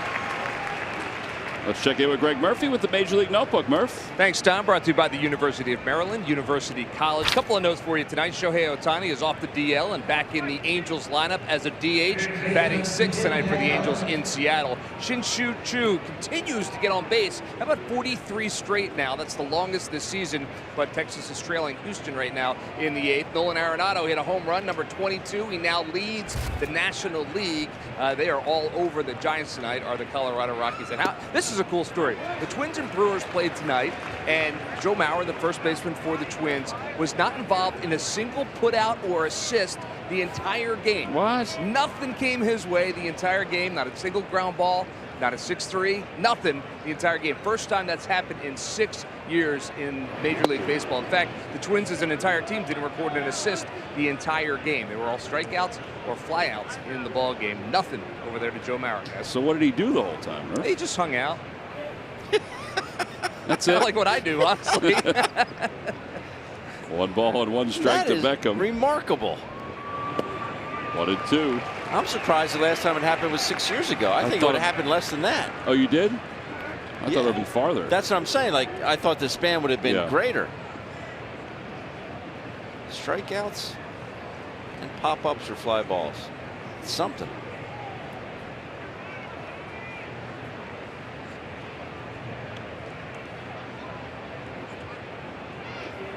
Way upstairs. 2-2. He just hung out. He's loitering. Just whistling a song.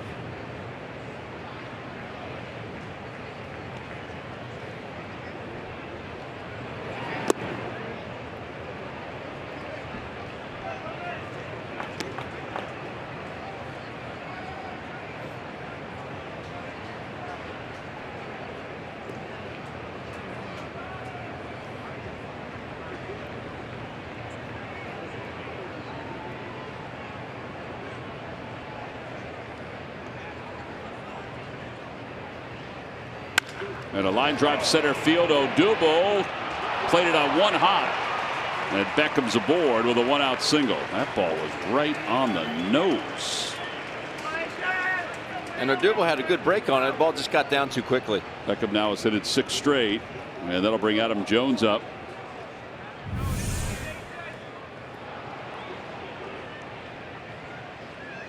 Odubel very fortunate that ball didn't get by him.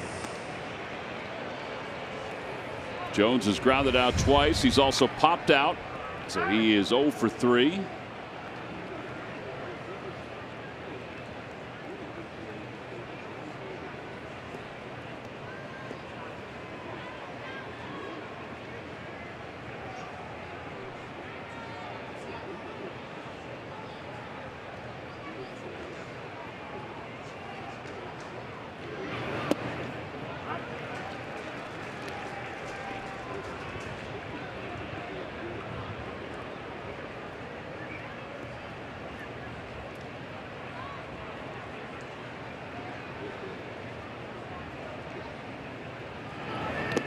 Check swing by Jones. No swing, says Jerry Davis.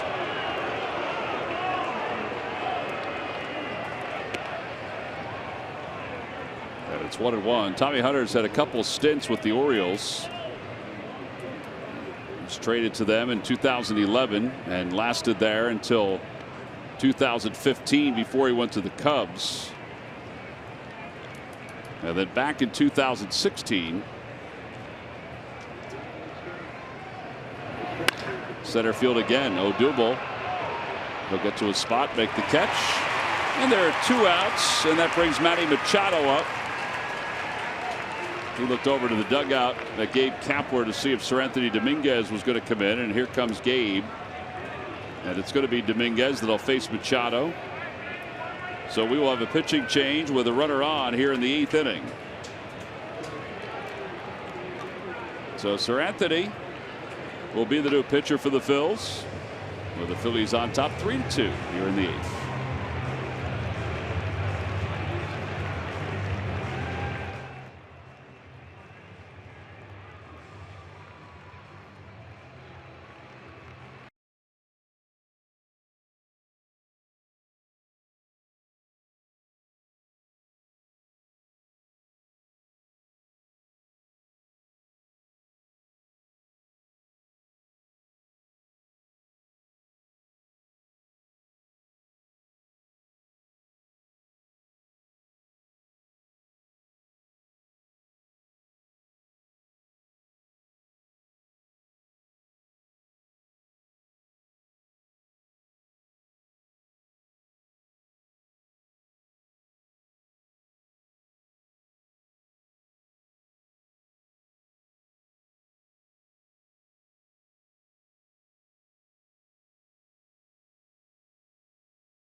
With the Orioles, Tommy Hunter gives way to Seranthony Dominguez, who will take over with a runner at first and 2 men down. So Dominguez, it looks like, will pitch, try to get this last out and be back again in the 9th inning if he holds it.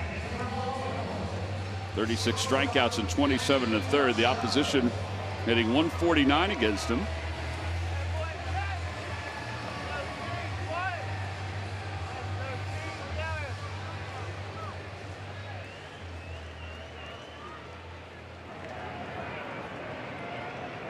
Machado tonight has doubled. He's 1 for 3. The double was the 17th.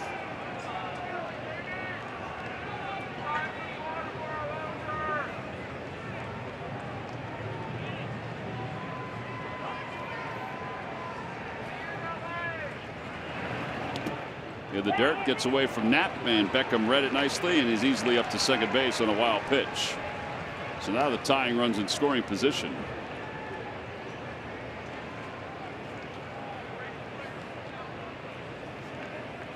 One ball and no strikes to Machado.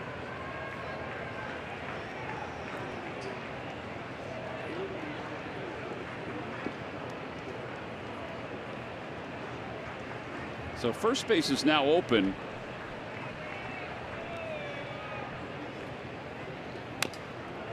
1-1. He threw him a slider. But it is the winning run, potential winning run.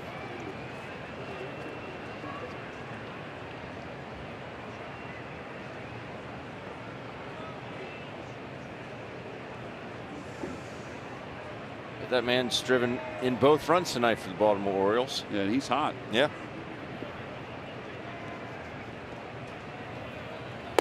Well, a slider, 1-2. 3 in a row. Yeah, you might see another one.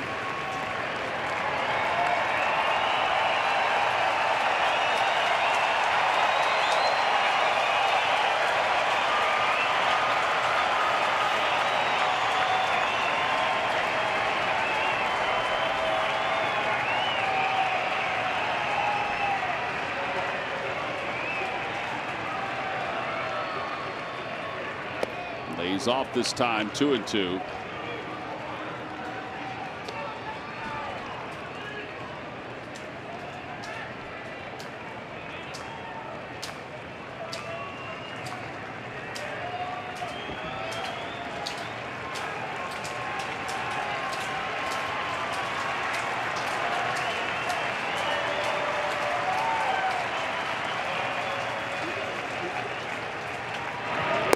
Tried it again. Did he go? No. This is Jerry Davis.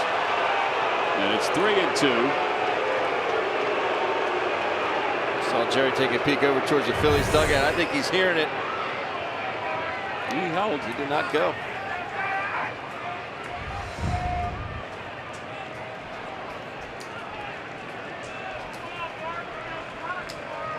Carter at second is the responsibility of Tommy Hunter. Hoping that Dominguez can get the Phils out of this 8th inning. With Beckham at second. Throwing a fastball, and it's 3-2. Rain's 3-2.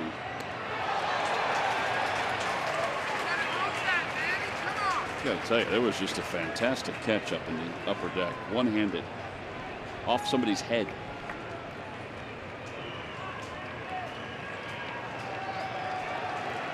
Dominguez against Machado.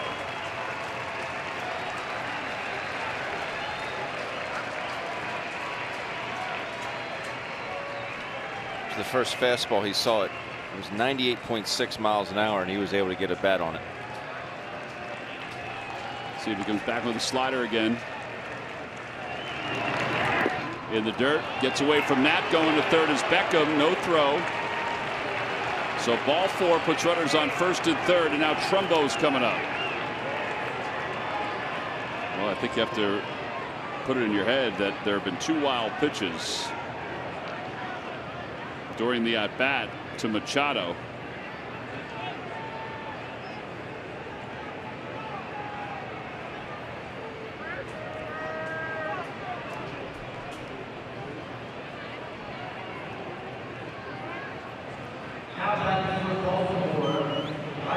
Even if he does spike another one right here, Andrew Knapp, all his job is just to somehow keep it. Even if Machado advances to second base, find a way to keep it in front of you enough for another slider in the dirt where Beckham cannot score. Then take your chances getting Trumbo out.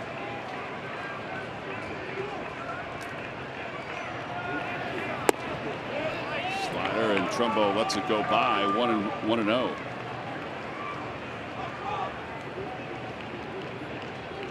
Beckham, who singled against Tommy Hunter, is over third now.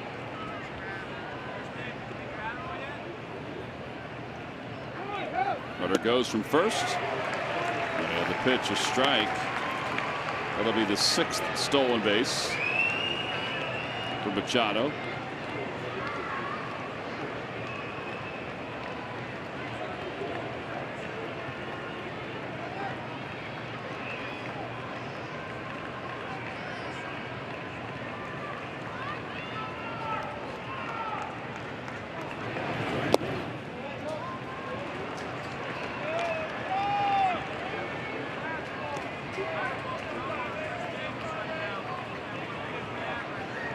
Chris Davis on deck.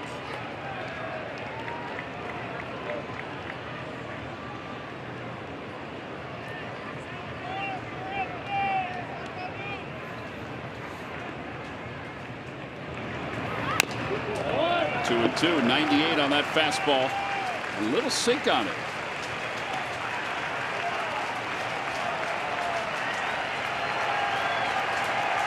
Two balls, 2 strikes, 2 outs, runners on second and third.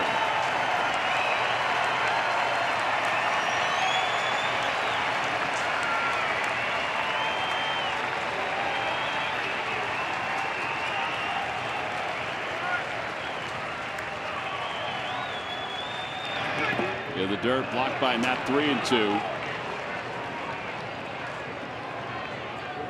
He just doesn't have that slider tonight. Almost like he's trying to make it break instead of just letting it break. You know, just the same. Seems like he's just more rigid on that release point.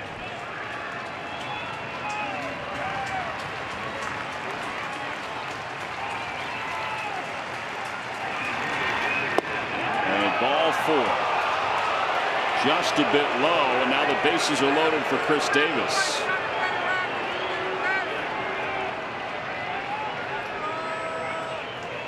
Knapp held it there for a moment. That was Rick Kranitz. Rick Kranitz heading out. All right, here's that last pitch. Take a look at pitch cast. And right at the bottom of the zone.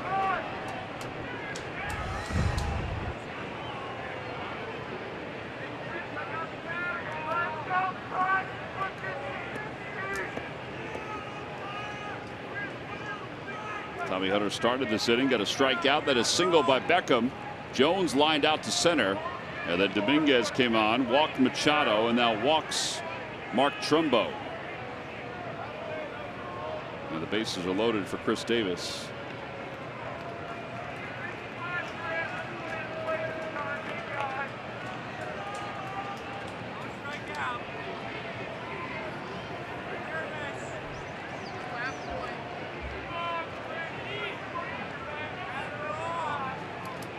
Eight career grand slams for Davis.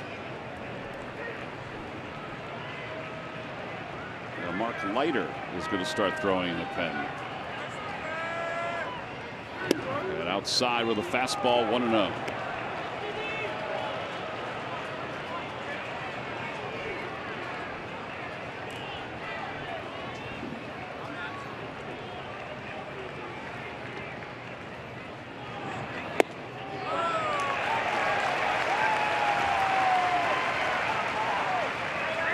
Ball had some nice cut as it came back.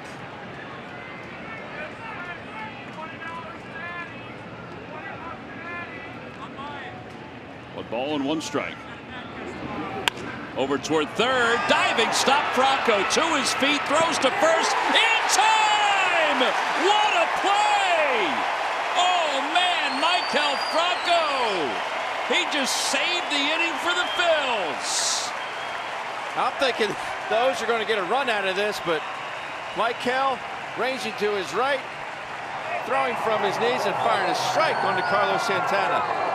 Man alive. Well, the Orioles are going to take a look at it. Buck Showalter says, let's take a peek. Carlos Santana's foot wasn't on the bag. In fact, Wayne Kirby signaled almost immediately. So the umpires will take a peek at this one. So much for holding the Phillies. They're already in the dugout. And if you're the Orioles, you kind of have to take a look at it. Yeah, I think he's on it right there. It's hard to tell with all the mud whether he actually came off. Well, the mud's part of the shoe, Tom. This was an unbelievable play by Franco. He throws from basically his knees. Right there, the foot starts to slide. It looks like it's on right there. And then he finds it again right before Davis hits the bag. This should stand. It's awfully tough to tell either way. But it should stand. Phillies players are watching it up on Fanavision. I mean, they think he's out. Look, Santana holding on to the bag. Foot is close to it there and then on it right there, and they signal him out. So the Phils get the call from Jerry Davis, and what a way to end the 8th inning. On to the bottom of the 8th. The Phils still lead it by 1.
Well, you just saw it. It was not only an inning saver, it was probably a game saver. Absolutely.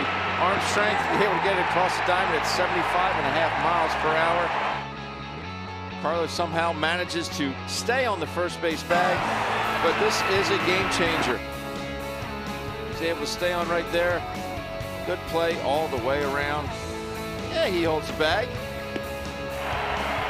Orioles in disbelief, but what an outstanding play. That is your Hyundai defensive play of the game, brought to you by your local Hyundai dealers. All right, so now we start the bottom of the 8th inning, and Carlos Santana will lead things off.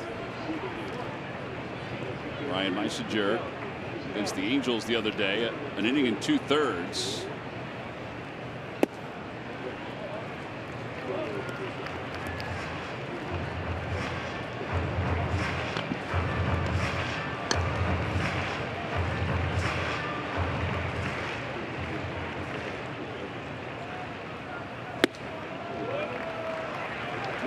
No strikes to Santana.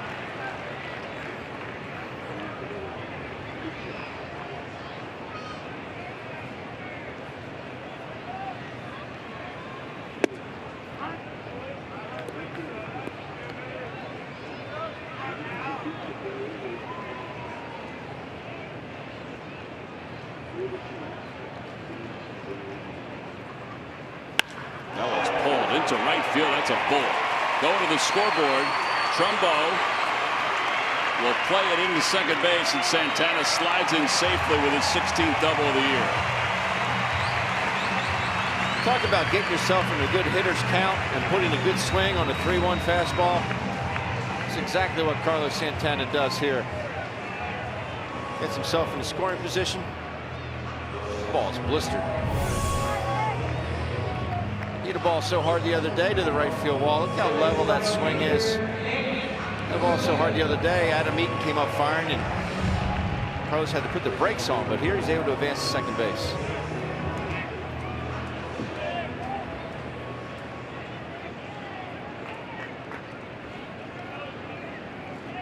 Well, here now is Nick Williams. I don't think Nick will be bunting here. Tried it the other day. Didn't work out all that well. Beckham thinks he might. He's playing in on the grass at third. And outside, 1-0.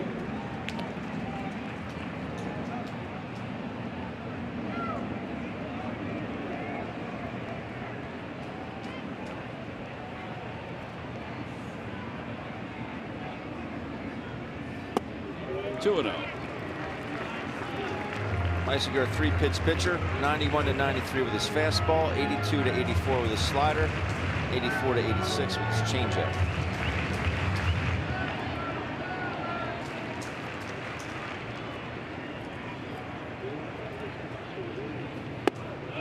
Inside again, 3-0, so he's fallen behind 3-0 to the first 2 hitters that he's faced.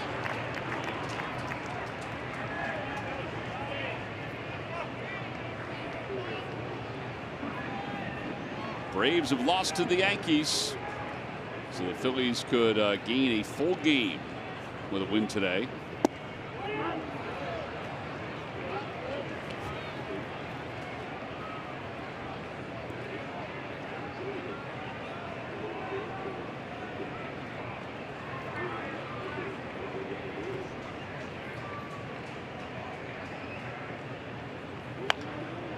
That was a cue shot that is just foul.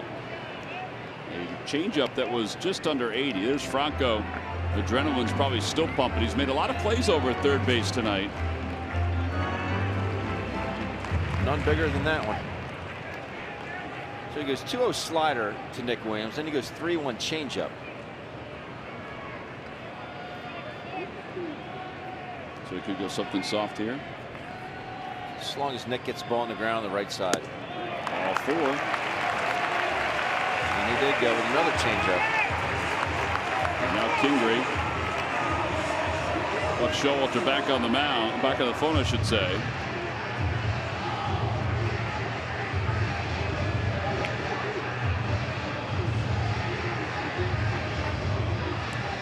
See who they get up. Looks like Scott's going to get up. Tanner Scott is another lefty.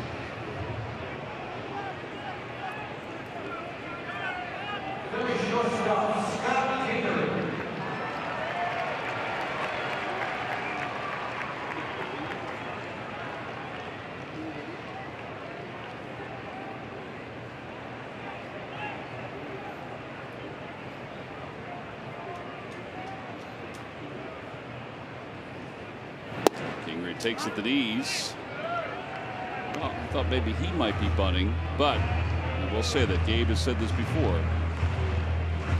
The last thing you want to do to a struggling pitcher is to give him a free out.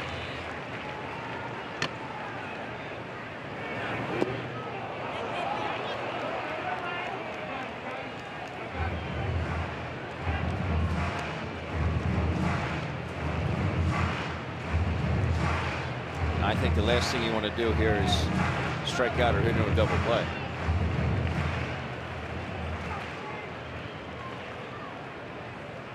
No balls and 2 strikes. And he strikes out. So 1 out. And that'll bring Knapp up.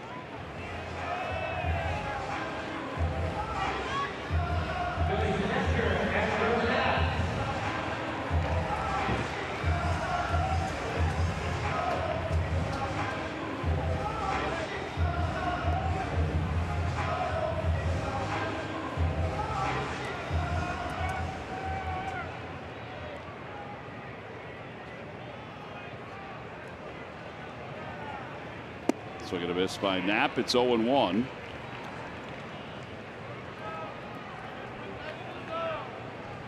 hindsight's 20/20, right? It's easy, but Scott Kingery going into that at bat, 0 for 3, hitting just .223 on the year. You know, you have a man that's most likely, if he advances them, they're going to walk Andrew Knapp right here. You think so? Absolutely. Face Mike Kell with the bases loaded. Absolutely. Yeah, again, I mean, it's a different theory, and I'm with you in the theory that I probably would have bunted there to then load the bases up if that's what happens, or if Knapp's the one that's up there to try to get a fly ball, get a fly ball. But theories are changing in some ways. Outside, 1-2.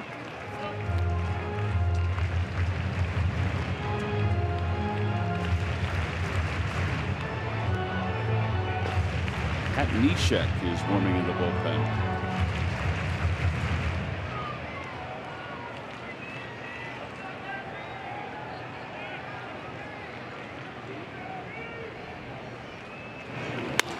Out toward right center field. Adam Jones on the run is Trumbo, and Trumbo makes the catch, and everybody goes back. You give Trumbo credit. He really did have to cover a lot of ground there. I again thought that would be Jones's ball. Yeah, the ball really had a lot of carry for a broken bat off the end.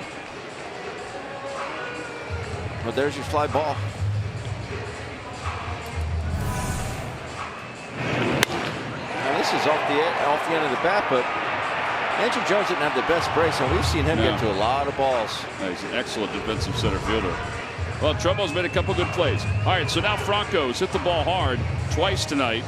He is 2 for 2, intentionally walked his other time.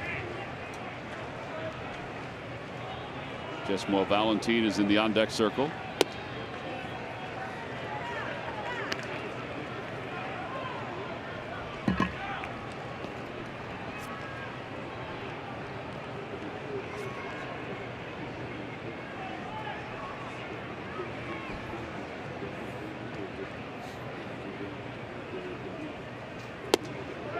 Outside, 2-0.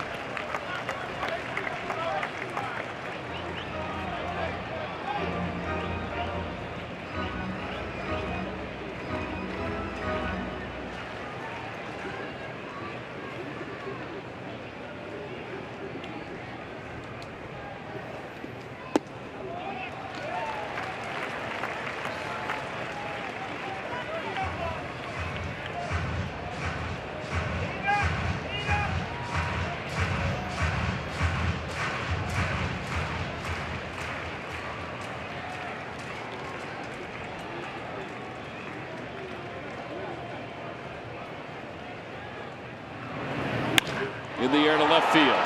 Going back on it is Mancini. Back toward the wall. He's going to have room, and he stumbles and makes the catch. And that'll wrap up the 8th inning. No runs, 1 hit, and 2 men left. We played 8. We'll go to the 9th. The Phillies lead it by 1.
miles per hour or more. Comcast will make a contribution to Phillies charities. Phillies baseball is brought to you by Xfinity, the fastest internet in Philadelphia.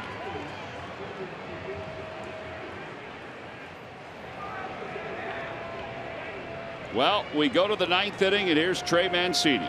The Phillies lead it by 1, and Sir Anthony Dominguez delivers the first pitch. Fastball hit back towards second base. And 1 pitch, 1 away. That is helpful. And that'll bring Scope up. Helpful, useful, a ting of beauty, whatever you want to call it.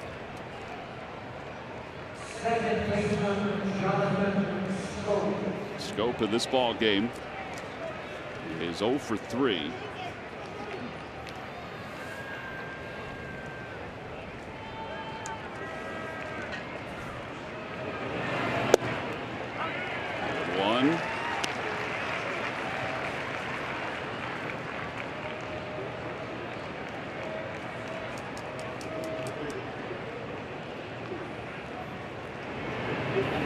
Back toward the box, off the glove of Dominguez, picked up by Cesar, and his throw goes into the camera well, and Scope will get to second base. It'll be a single E4. And that will be the 6th error for Cesar. Well, you err on the side of aggression. I don't know if this is the opportune time to err on the side of aggression, because you know if you do throw it away, Scope's going to end up at second base. Cesar gets to it, just airmails Carlos. Good throw, had him too. Yeah. He made that play last week. I just don't see Carlos as in a very athletic position there at first base. You know, like not ready for any type of throw. Was it a bad throw? Absolutely, it was a bad throw. But it didn't seem like he gave himself the best chance to get to an errant throw.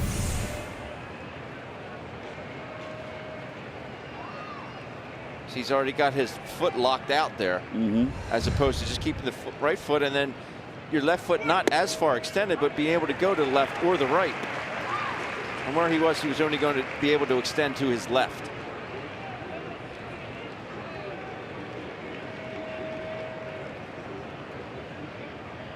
Well, now it's 1 ball and 1 strike to Cisco. That's a strike, 1-2, 99.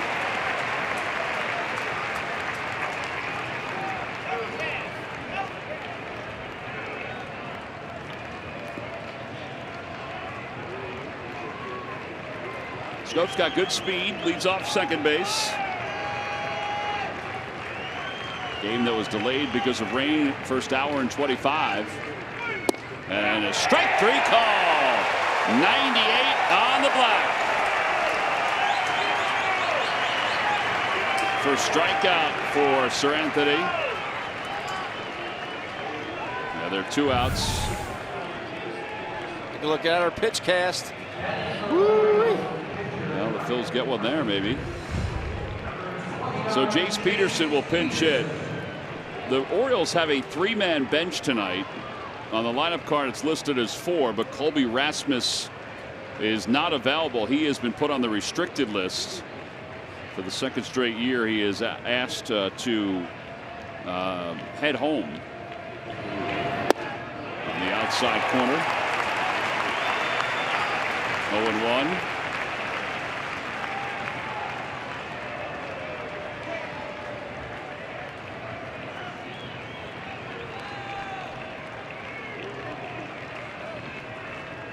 Peterson hitting 195, a slider, 0-2. Nice frame by Knapp.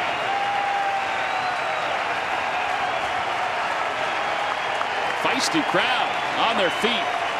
Bills try to win their 3rd straight. Try to pull within 2.5. And the 0-2 pitch. In the dirt, 1-2. Not a bad idea. Peterson probably leaking toward the outer half for that fastball. And you throw the slider.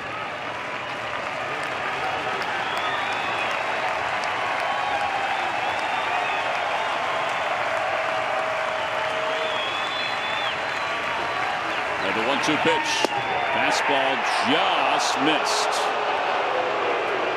Well, maybe he got earned a little bit more. It was awfully close. Sure was. It sure was. We'll take a look at her pitch cast again. Yeah, just off the plate. 2-2. And a strike three called. 98 to Jace Peterson. And the Phils have won 3 straight games. They win it tonight 3-2. It's another 1-run victory for the Phils. And you've got Michael Franco to thank in a big way. How do you throw a ball at 98 and make it cut that much? I mean, we're watching this over top here, and you just see the movement coming back towards the mid of Andrew Knapp. It starts out outside and comes back over the heart of the plate. Excellent pitch there by Sarah Anthony Dominguez. Dominguez gets the save. Eflin gets another win. He was dynamite tonight, 7-2. Michael Franco had a couple of hits, but he also had himself one heck of a defensive play. Time now for our W.B. Mason delivery of the game. And you're going to get it from the defensive side. You see Michael ranging to his right and somehow is able to get enough on the throw to get it back across the diamond from his knees. T-Mac, he shows the arm strength here. Hat, do-rag all over the place. Carlos Santana able to stay on that first base bag. That is a game saver right there. And he's down on the field with our Greg Murphy. Murph. Game saver indeed, and we'll start with that play. You were involved in a lot of the defensive plays tonight, but none bigger than the one in the 8th inning. Is that just pure instincts for you? I mean, like I said, I just try to be ready every single second. Like, you know, that play said again right there for me. That's what I want to do, yo. Be ready every single time and be ready every moment. What are you thinking? You're on your backside and you're trying to throw across the diamond. It looked to me like your hat was in your eyes. You didn't know where you're throwing it. I mean, I'm not even thinking that way. I just got the ball and I know I had to throw. I had to make a good throw. I don't know how we throw it, but I fortunately make a good throw. Well, I said you were involved in a lot tonight, and that's because Zach Eflin was so good, getting guys to roll over to the left side. How good was he tonight from your angle? I mean, very good. You know, like I said, I just try to just stay positive. Keep working hard every single day, you know, and not take it for granted when I come in, when I got opportunity, when I be in the line, I just try to do my best and do everything that I can do for my team. Well, Michael, it was a heck of a play. Congratulations on the win tonight. Thanks for your time, guys. Back upstairs. All right, Murph, thank you. We appreciate it. Boy, what a win for the Phils. Our Chevrolet player of the game, it was Zach Eflin. 7 dynamic innings for Zach tonight. He probably could have gone even farther, but they lifted him, and he's on to his 6th win. Yeah, just 82 pitches, 7 innings pitched, 2 runs, 5 hits, 6 strikeouts, and my favorite stat of the night, 0, I repeat, 0 bases on balls. He had it going so efficient. He had 6 first pitch outs, T-Mac. Just dealing tonight. The slider was real good, and the 2-seamer in on right-handers was very good. He is your Chevrolet player of the game. So the Phils win their 3rd straight. Sir Anthony Dominguez gets the save for the Phillies. His command was off the 1st inning, but not so much the 2nd inning. 3-2 the final score. We'll be back to wrap it up right after this.